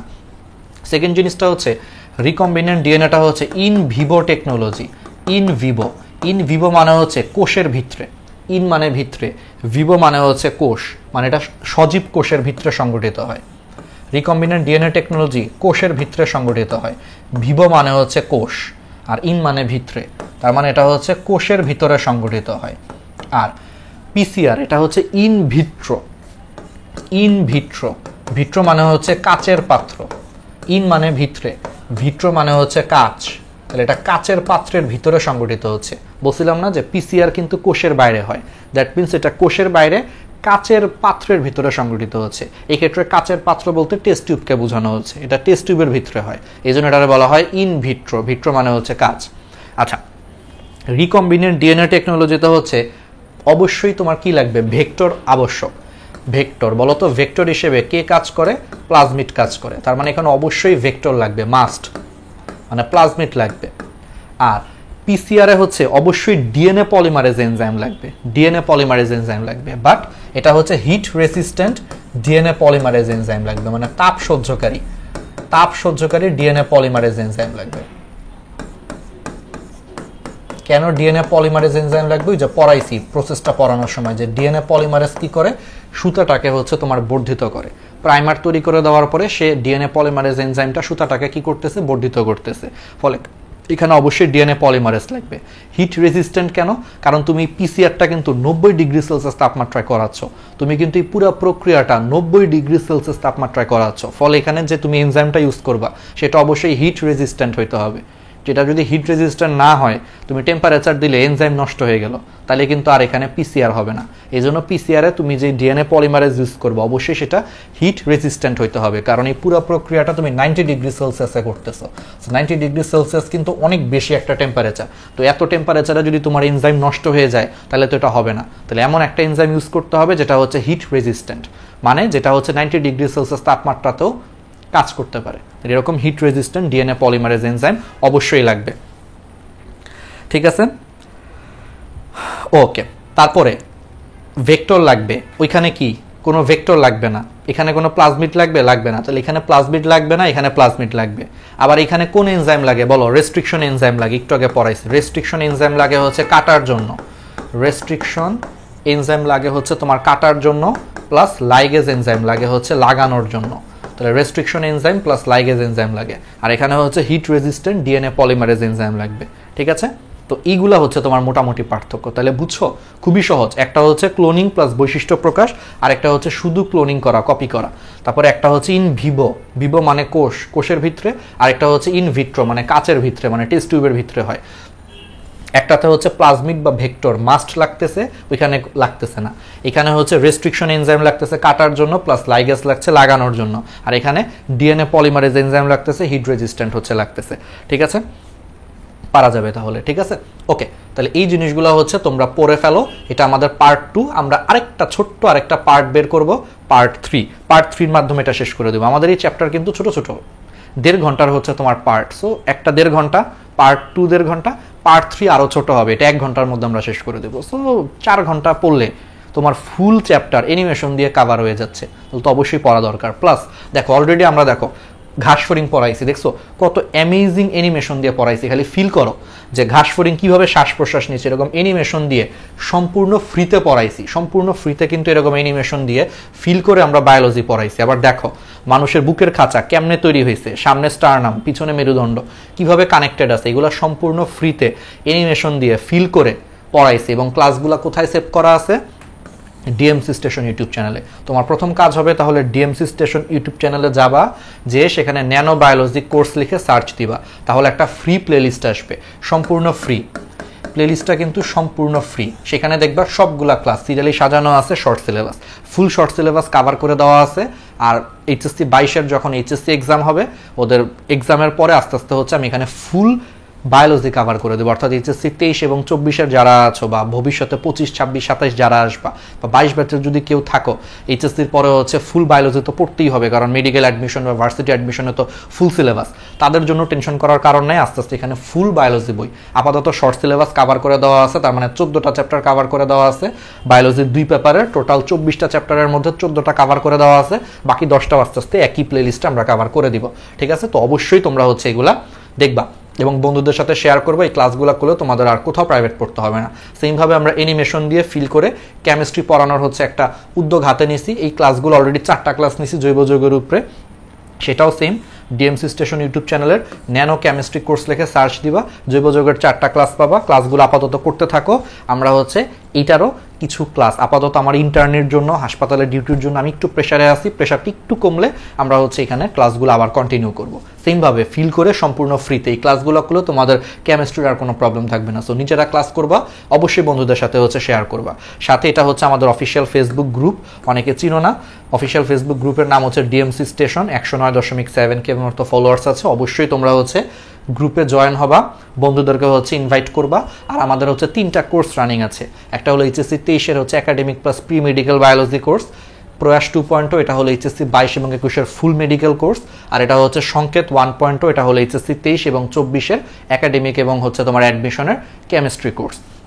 এটা বায়োলজি কোর্স, এটা কেমিস্ট্রি কোর্স, আর এটা হচ্ছে এইচএসসি 22 এবং 21-এর ফুল মেডিকেল কোর্স। তিনটা কোর্সেরই লিঙ্ক হচ্ছে ডেসক্রিপশন বক্সে দেওয়া আছে, অবশ্যই তোমরা হচ্ছে চেক করে এনরোল করে ফেলো।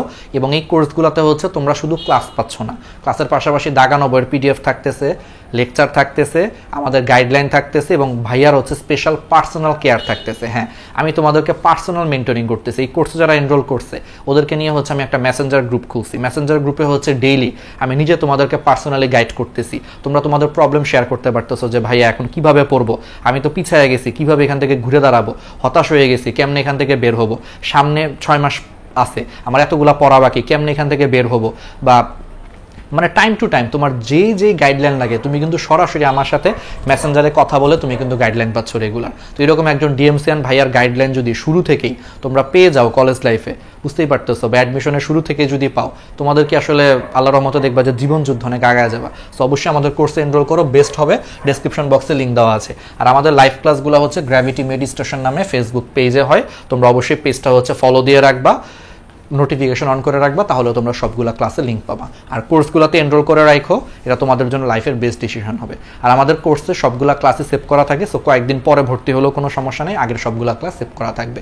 সো ঠিক আছে, তাহলে জীব প্রযুক্তির পার্ট 2-তে হচ্ছে তোমাদের সাথে এটাই মানে লাস্ট মোমেন্ট। আমরা পার্ট 3 আরেকটা লাস্ট পার্ট বের করবো, যেই পার্ট 3-তে আমরা হচ্ছে পুরো চ্যাপ্টারটার বাকি অংশ কভার করে দেবো। তো সবাই ভালো থাকো, সুস্থ থাকো, আমার জন্য সবাই দোয়া করো। আল্লাহ হাফেজ, আসসালামু আলাইকুম।